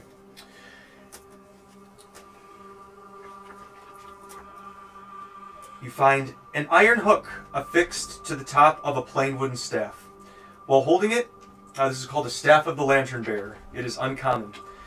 While holding it, you can use an action to cast the light spell from it at will, but the light can emanate only from the staff's hook.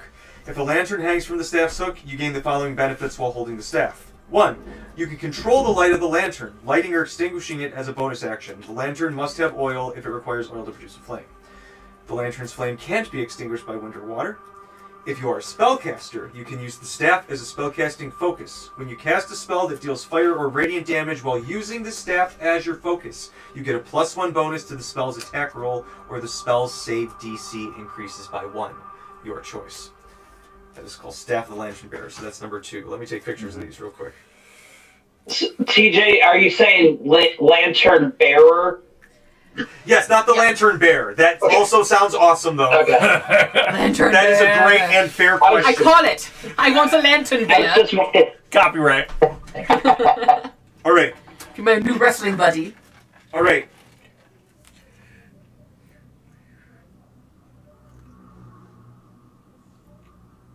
Oh, I thought it was something else. Anyway, this one's also cool. All right.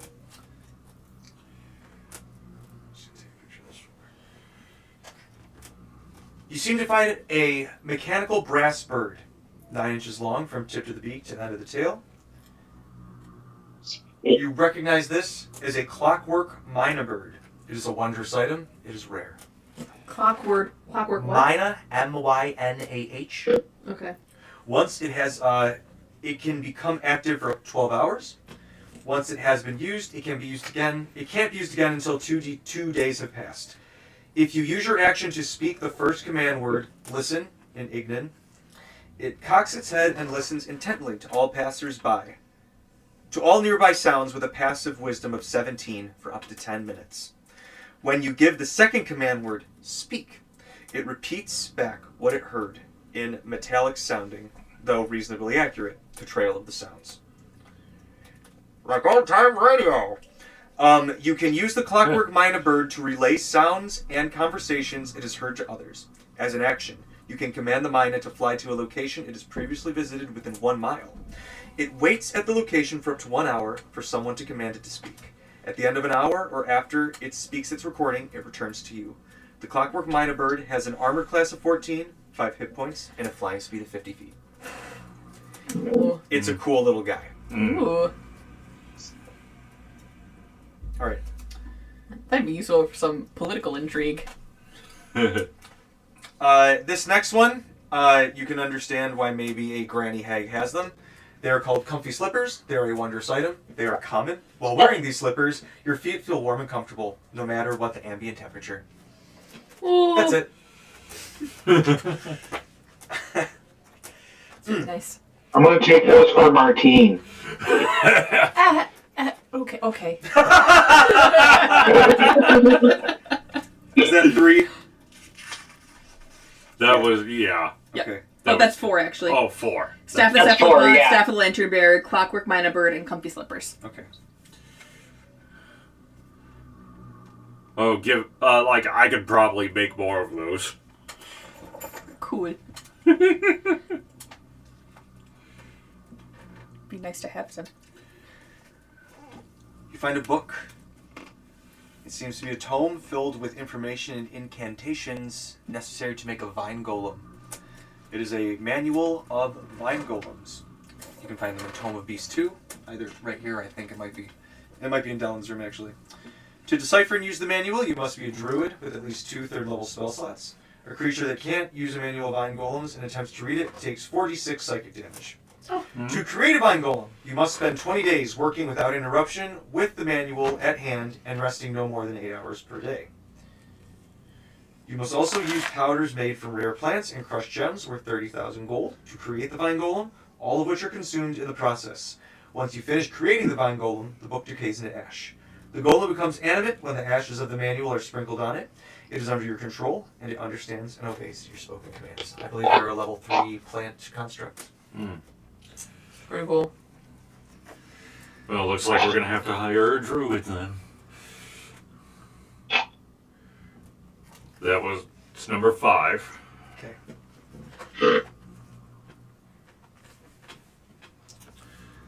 You find a cloth bookmark inscribed with blurred runes that are hard to decipher.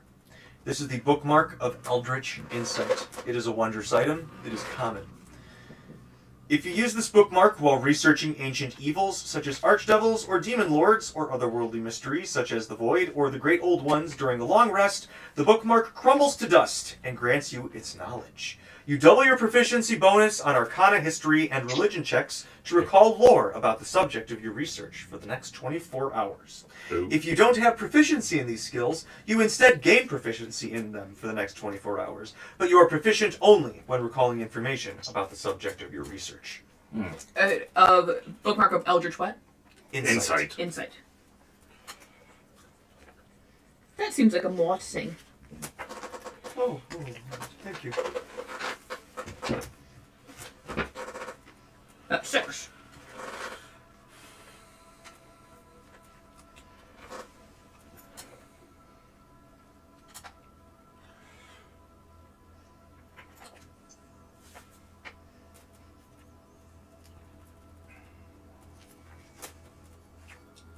Wait. Sorry. Are we going into 2 different books? Yeah, we are going into 2 different books. That's awesome.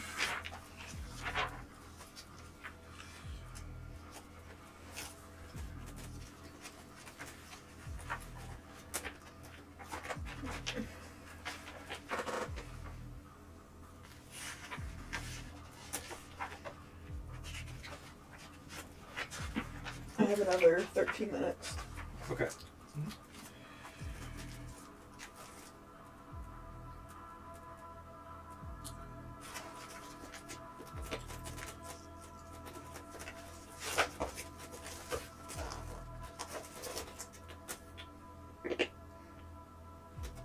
Oh no, I don't want to make a video.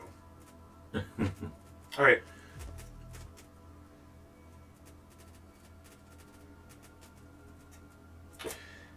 You find a 3-inch diameter ceramic jar of a 1d4 plus 1 doses of syrupy mixture that smells faintly of freshly washed dog fur. Who wants to roll a d4? Ooh. Me. 2. So 3 doses. The jar is glorious gold white, resembling the shimmering fur of a camrosh. It is a celestial wolf. The holy hound from which this salve gets its name. This is called camrosh salve. It's a wondrous item. It's rare. As an action, 1 dose of this ointment can be applied to the skin. The creature that receives it regains 2d8 plus 1 hit points and is cured of the charmed, frightened, and poisoned conditions. And there's 3 doses of that in that jar. Ooh. Lastly, But we'd have to smell like dog. a little bit. What's this called again? The Chamrosh salve. Chamrosh salve. Lastly, you find a piece of chalk that glitters in the light as if infused with particles of mica or gypsum. This is a chalk of Exodus. It is a wondrous item. It is uncommon. The chalk has 10 charges. You can use an action to expend 1 charge to draw a door on any solid surface upon which the chalk can leave a mark. You can then push open the door while picturing a real door within 10 miles of your current location. The door you picture must be one that you have passed through in the normal fashion once before. The chalk opens a magical portal to that other door, and you can step through the portal to appear on the other location as if you had stepped through the other door. At the destination, the target door opens, revealing a glowing portal from which you emerge.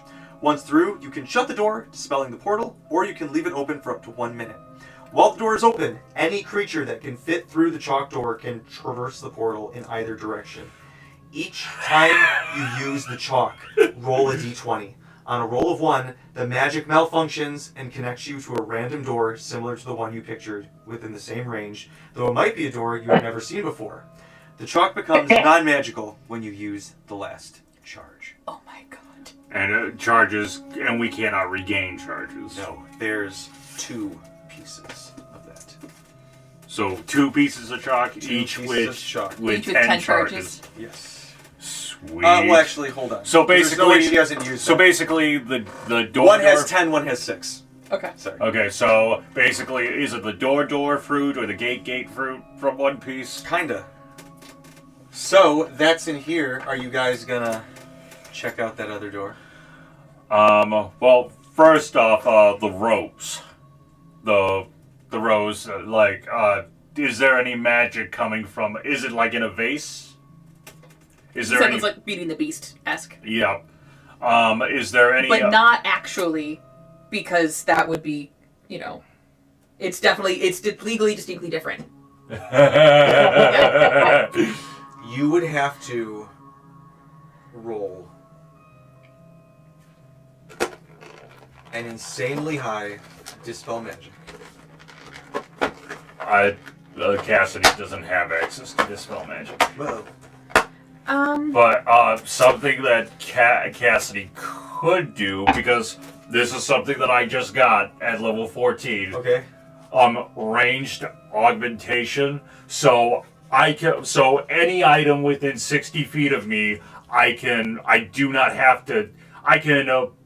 use rapid augmentation as a bonus action to put one of my augmentations on an item within 60 feet of me. Okay. Normally I would have to touch the item, but because of range augmentation, I just have to see an item within 60 feet of me, and I can put an augmentation on it. So what are you going to do? So what I want to do is I see the rose, and I put the returning augmentation on it so that it will... the returning augmentation on it so that I could just cause it to teleport into my hand.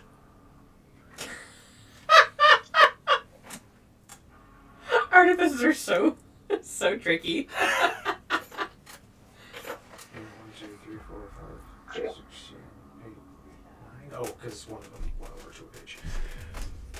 So as you do that, Cassidy, you feel there's a curse on this thing to destroy it, but you have it. There's a curse on it to destroy it. If you destroy it, so you know how this work, right? Because you touch it. Well, yeah. So if it's a magical item, then I As soon as automatically you know grab what it, is. you know it demands one of your happiest memories in exchange for its destruction. Or you would have to find some fuck off Deus Ex Machina way to destroy it. But you have it. You know the cost. Okay. So I relay this information to the rest of the group. Yeah, so it looks like in order to destroy it, to destroy this thing, someone has to give up on one of their happiest memories. So, like, they're just going to forget. Do I know whether it's like a memory that we can choose, or if it's just a random happy memory? You have to choose. Random access memory. What about this door? Cerny is just like poking it. Give it to Sermi. I don't know if she'll care. Well, I already said that there was a lock enchantment on that door. So I don't know how to bring a lock enchantment, other than, breaking down the door. Jessica! And she's gonna summon Jessica, who can dispel magic on lock. She's good. 15 on the dice. She's good for a hag. As the door kind of locks, and this looks like one of Veld's studies again. Ooh. A bed, and you can see on the desk, just like in the one under Morsk, you see a letter. Waiting. Untouched. Perfectly in the middle. Does it look like, what's her nut has been in here? No. Okay. Oh. I think this hasn't been plundered at all. It seems to be the only thing left in here. To whom this letter finds itself, I trust Azrael with keeping our adversaries distracted and off the scent of my research, but already the cracks begin to form, and I see my own demise looming like an inevitable storm on the horizon, hiding in the shadows of heroes sent by the gods themselves to stop me. But it is not them that I fear will be the linchpin in my undoing. That esteem lies in those closest to my heart. I know Shayla has but shared a crumb of my plans to her grandfather. Unfortunately for Belphegor, that is enough. It may take centuries, but that shite-ridden fiend will catch the scent of what I have left behind in my research. Already the archdevil has affected Shayla's mind, and I fear Sariel's as well. I have learned Shayla has recently conspired with Tuluratan's secret cabal, with the intent to bring about Belphegor's machinations in the Requiem. While my grander part in this may come to a close at the divine gate outside these walls, the disc gate will open, and my failsafe will enact. My impending betrayal will come to pass at the hands of my misguided beloved and compatriots. I do not intend to go down without a fight. I have ensured a chance to stop the Requiem. I will not expand here. The 6th journal holds the answers. Find the keeper of the boundless throughway. Seek out the Grand Junction. Azrael can help with the former, but the key to the Grand Junction lies in the pages of the 6th journal. If you should be so lucky as to find its keeper, know that gaining her audience is dangerous in its own right. Keep your wings to the wind. A. Oh. And we'll just let you guys level up and disperse items if you need to get going, Liz. I just wanted you to be able to hear that last little bit in person. Wait, we're leveling up to 15. No, you're 14. I'm sorry. sorry. He said it! I didn't know everybody had done it or not officially yet. Oh, yeah. Actually, do you guys head back or do you stay here? Well, I imagine we'd want to, thoroughly... Folks in this party want to thoroughly look through the study. There's nothing else here. Nothing else? Oh, Okay. Okay. Well, we got all the magic items. We got the rose. We know what we have to do in order to destroy the rose. So, So I think we start heading back as long as it looks like there's nothing else. Is there no... check for, secret doors? I tap on the stone. No? No secret doors? X-ray It seems vision. like one of the more straightforward grottos. Okay. You do... Okay, I will say this. You do find notes that seem to be about him designing this particular grotto, and they relate around, memory. Yeah. And him being able to store important memories in here. But also making it difficult. Store For his others to gain own access. memories? Yes. We can pick up with that next week. Is there a thumb drive that has these memories? Give me an investigation. Oh, yeah, you did mention there was, some sort of, magical database or something. What? I didn't say anything of the sort! I got a nat 1, TJ. An investigation. You inspired everybody else, though. Yes. Okay. Yeah, that is... So does Morium. 17. Serena got an 18, though, on the dice. So I think she's at least got 30 for investigation. Talani's like, guys, hold on. This is all based on memories or something, right? I think, based on these other notes, I think he might have stored memories here somehow. Start looking for something that could maybe store memories. And I throw a bookshelf off the wall. I just smash it on the ground. Okay, yeah, you take it I'm easy, gonna say, Kalani. as Talani's doing that and just destroying the bookshelf, you guys look at the bookshelf she shoved down, and there's a stone that looks slightly discolored from everybody else. With your magic vision cast, you can see a little inscription of ancient human for memory. Oh, well, look at that. And so I go ahead and pick it up. Okay, I don't know. This bookshelf doesn't seem to have anything. I'm gonna try another bookshelf. So That one. as you That's Julie so is you're back out. can I and he kind of looks at it and he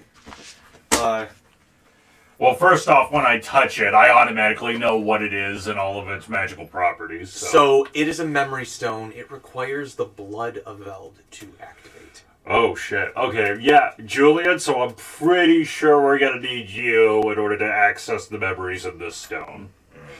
Why? Well, from what I can gather, it says that it needs the blood of a member of the Veld family in order to access it. Well, first I wanted to touch it, but now I'm not sure. Can we do it back on the ship? Is there any particular reason you don't want to do it now? I mean, it's... In the grotto? Yeah, Okay. he has Rusty give up blood, man. Let's Okay. let him Okay. Yeah. Okay. I'd rather have you guys be able to like throw me overboard or something. I don't know what all this is gonna do. Okay. Yeah, that's fair. Okay. Yeah. Let's all rendezvous to easily back. kill him if we have to. The scientist in me is like, hell yeah, but the guy who's almost been like eviscerated 12 times with this group is like, So, with the rose, when it said that it requires the sacrifice of a happy memory, does it say that it needs a specific person's happy memory, or is it like anyone in general? whoever wants to destroy it. Okay. So whoever does it has to have the intention of destroying it. Correct. Okay, well, good thing that's all of us then. All right. Wow. Liz, thank you for joining us. I hope we give you some good story crumpets to nibble on. Some fun shit. Having a good time, fam. I can probably post the digital version of that letter because it is printed out to the resources as well. Okay. Yay! But I'm I leaving put the screenshots these here of all the items. Okay. I put the list that I wrote in the chat. See you, chat. Bye. See ya. All right. So, is there anything out of that? What do we all think? What are we nibbling on? What does everybody get at level 14? Actually, let me catch up on all y'all. Really quick. On the way out, Talani's going to insist on the rope. Everyone hold onto the rope as I don't know if the thing is still going to be active, but we're all holding on to the rope on the way out. Okay. Yeah. I insist. All right. Okay. So, fellers.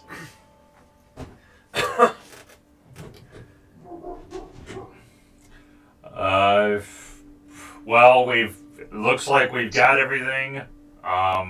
We know what we have to do, so unless there's anything else somebody else wants to do, I guess we could all just rendezvous back at the ship. Yeah, that seems reasonable.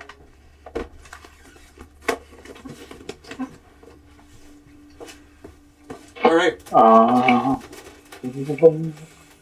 So. And I just get a feat at level 14. Oh yeah, level 14, I got that, ranged augmentation ability.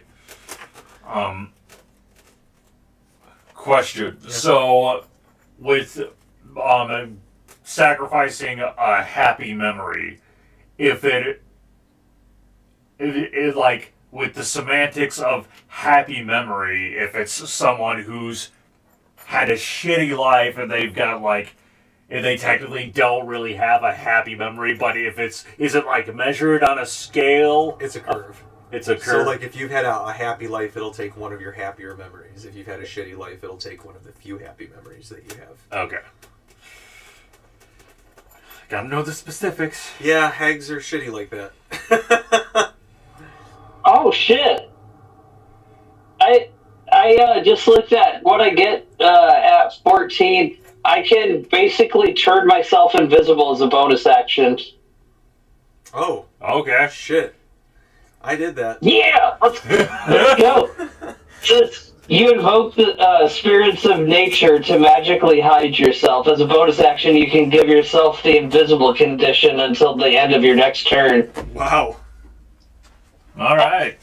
Let's go! I'm gonna do that just for fun, not even for real tactical reasons. Just be like, now you see me? Now you don't.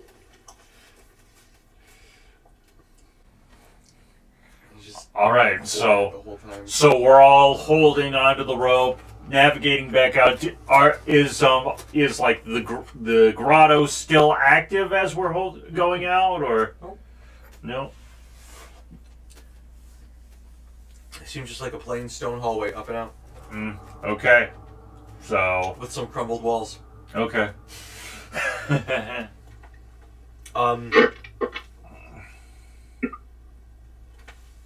So as you guys make your way, you breach the grotto. Walk out from Odessa's room, from her house. Make your way back to the boat. Everybody greets you. They've made a small fire They've beached on the dock. The crew of the crew of the SS whatchamacallit. They're like, hey, they've got a little cooking something. They brought the forever soup out, and they're cooking it over the fire. Everybody's sort of enjoying the beach. Even the two old hags who ran the tea house have come out and have joined the party. They've got their beach chairs. They look like 1920s style swimsuits with like giant cat-eye glasses with martinis. Like, oh, hello there. As you guys approach, the Evershroud sisters. I think that was the name. I got it right here.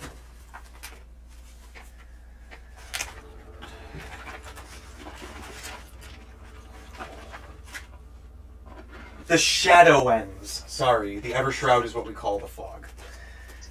The Shadowends are there. And you guys are having, like, a decent little party. Everybody's there. Everyone's sort of, like, chatting. And it's been maybe, like, 15, 20 minutes as you're starting to calm down. You realize you guys split with Paraval and the Inquisitors at the start of this, and you haven't ran into them again yet. They haven't met back in. And as that's happening, the sun is just starting to set. Well, to be fair, like, while we were in the Hag's realm, and then we came back out, we found out that, like, very little time had passed. That's true. So it's only been a few hours. Yeah. But you see kind of over the horizon there, I don't know what else to call it, but the Fantastic car, because in my mind it looks, I guess it's kind of like the Teen Titans jet too. It's just like that kind of like quad. Yeah. It's got 5 spots for the people in it, and they land down, and they're like waving. I need an insight check from everybody as they're landing. Okay. Insight. 15. 17. 21. Nice. Mort and Ron. Cassidy and Braddock, you guys see that they're urgent in their movements, but it's like, well, yeah, we were fighting arch-hag. Like, of course you're urgent in your movements. Like, good. You spot that from far away, that they're urgent in their movements. It's not, like, apparent to the naked eye. Ron and Mort, however, you two kind of look, and you kind of look, and you catch each other looking at one another, noticing the same thing. They look panicked. Like, they don't even land completely before Paraval, like, jumps off of the jet. I keep calling it the jet. Okay. Sorry. We have a jet. They have a jet? We have a jet. What the hell is a jet? Oh, God. I've never heard of a jet before, but it sounds terrifying.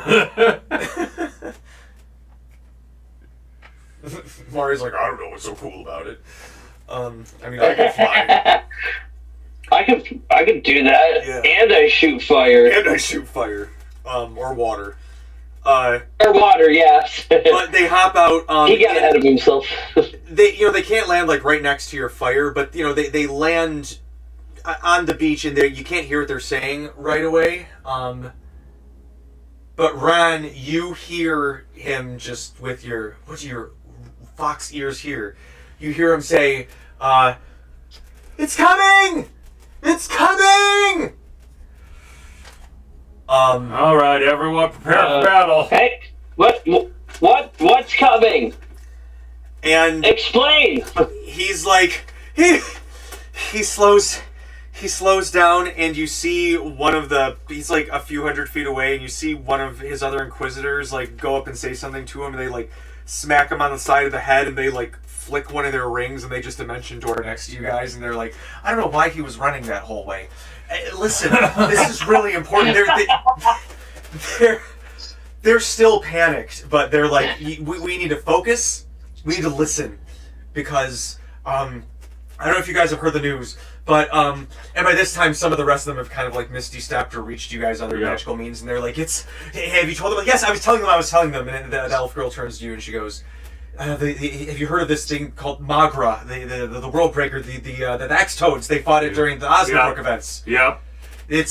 We saw it on the other side of the island. We got over here as fast as we could. Shit. It breached, and it looks like it's coming around this way. We have to like, we could see the smoke. We could smell. We gotta like put that out. We gotta put that out. It is coming around, and they're like already. You can see them like the goblin mage on their team is already casting invisibility on the jet as they're trying to like cover it in leaves and camouflage themselves. All right, so we basically need to evacuate. So Julian's like, evacuate? If it's gonna be here in a few minutes, I don't know if we can get out. All of us get out of here in time. We're set up on camp. well, it's either evacuate or we stand and fight. So Or you try to hide. And that too. Ron casts Nature's Veil, it just disappears. I flip on my invisibility cloak. you're literally like, oh yeah, I just bragged about this. Okay, bye.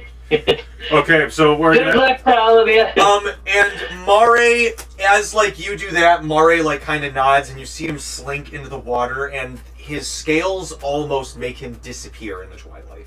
Kind of like once it gets beyond like chest deep for him. And you can still see every once in a while he might breach a little, but he's kind of staying just to where if he's still enough. And you know, Ron, he can hold his breath for like minutes. Probably a half hour. Oh, yeah. Honestly. So. Oh wait, we still have those water breathing cloaks, don't we? Yes, it does also live in the water though. It does. Okay. So.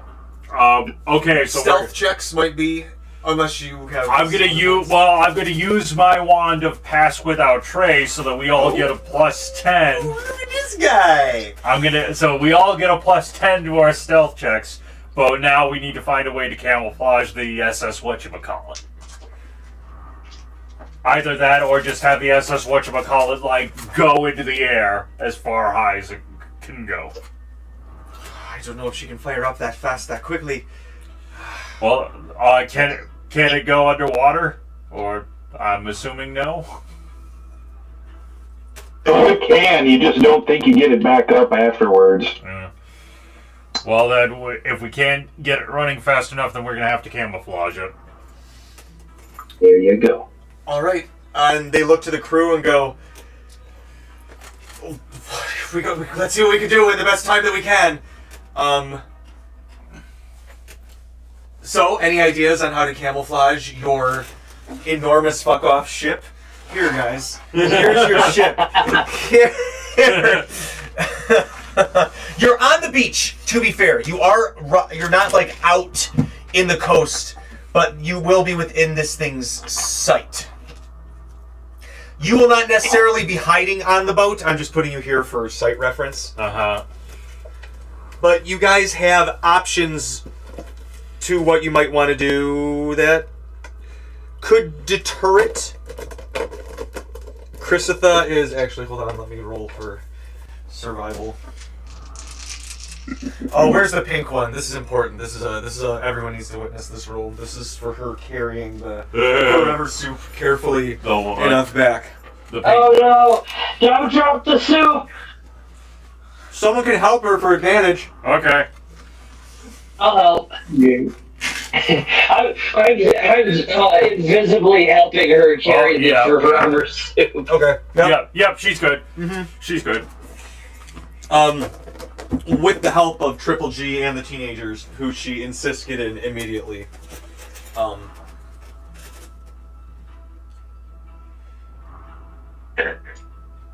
She brings her in, and then... Pardon. She immediately ushers the teenagers and Triple G out. She's like, come on, and she's pulling everybody into the tree line from the crew. Julian is going to go and roll a stealth check as well to just get in the grass. Oh shit, that's a nat 20. They all get +10. Oh, because okay. Well, Pass Without Trace. So, about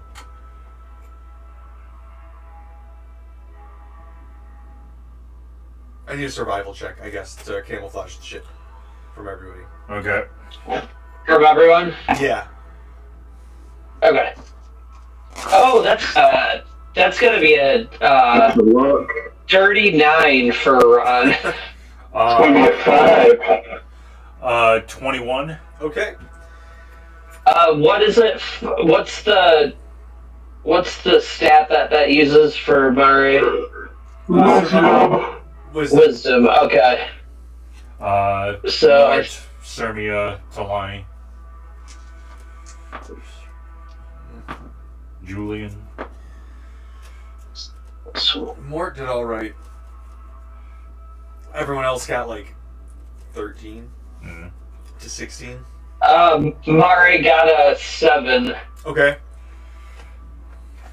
It's difficult to hide a ship, but as you guys are like, okay, you kind of like put some, it kind of looks like flotsam, jetsam as much as you can, you know, make things look as much as you can. Your one wizard teenager is using some minor illusion spells that as long as they don't touch it, it looks like there might be a hole in the ship or whatnot. Yeah, and keep in mind if any damage does happen to the ship, I can restore it. So, as you guys finish up and you're trying to do the finishing touches, Braddock, you know, you really got to put a nice pastiche on some of this to really sell it. They pull you away. And if we're going to do the job, it's going to be quality. Now get to it. We're going to pull away.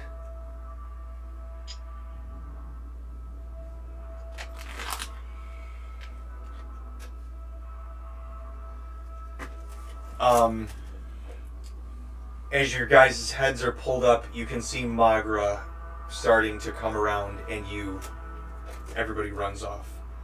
And you see its head kind of like peek up, start to come in towards the bay.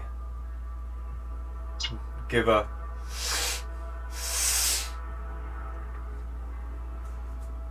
look off to the west, towards the center of the Lubra, growl a little bit, and then sink back into the water. And we'll end a little early Wait, what? on that button. Did he just disappear? he went back into the water. That wuss. Come on, let's go find him and fight him, guys. Take the fight to him. All right, that's No? where we will. That's where we will Trifling bitches. end our session tonight, and we'll pick up there on Sunday. The last thing you see is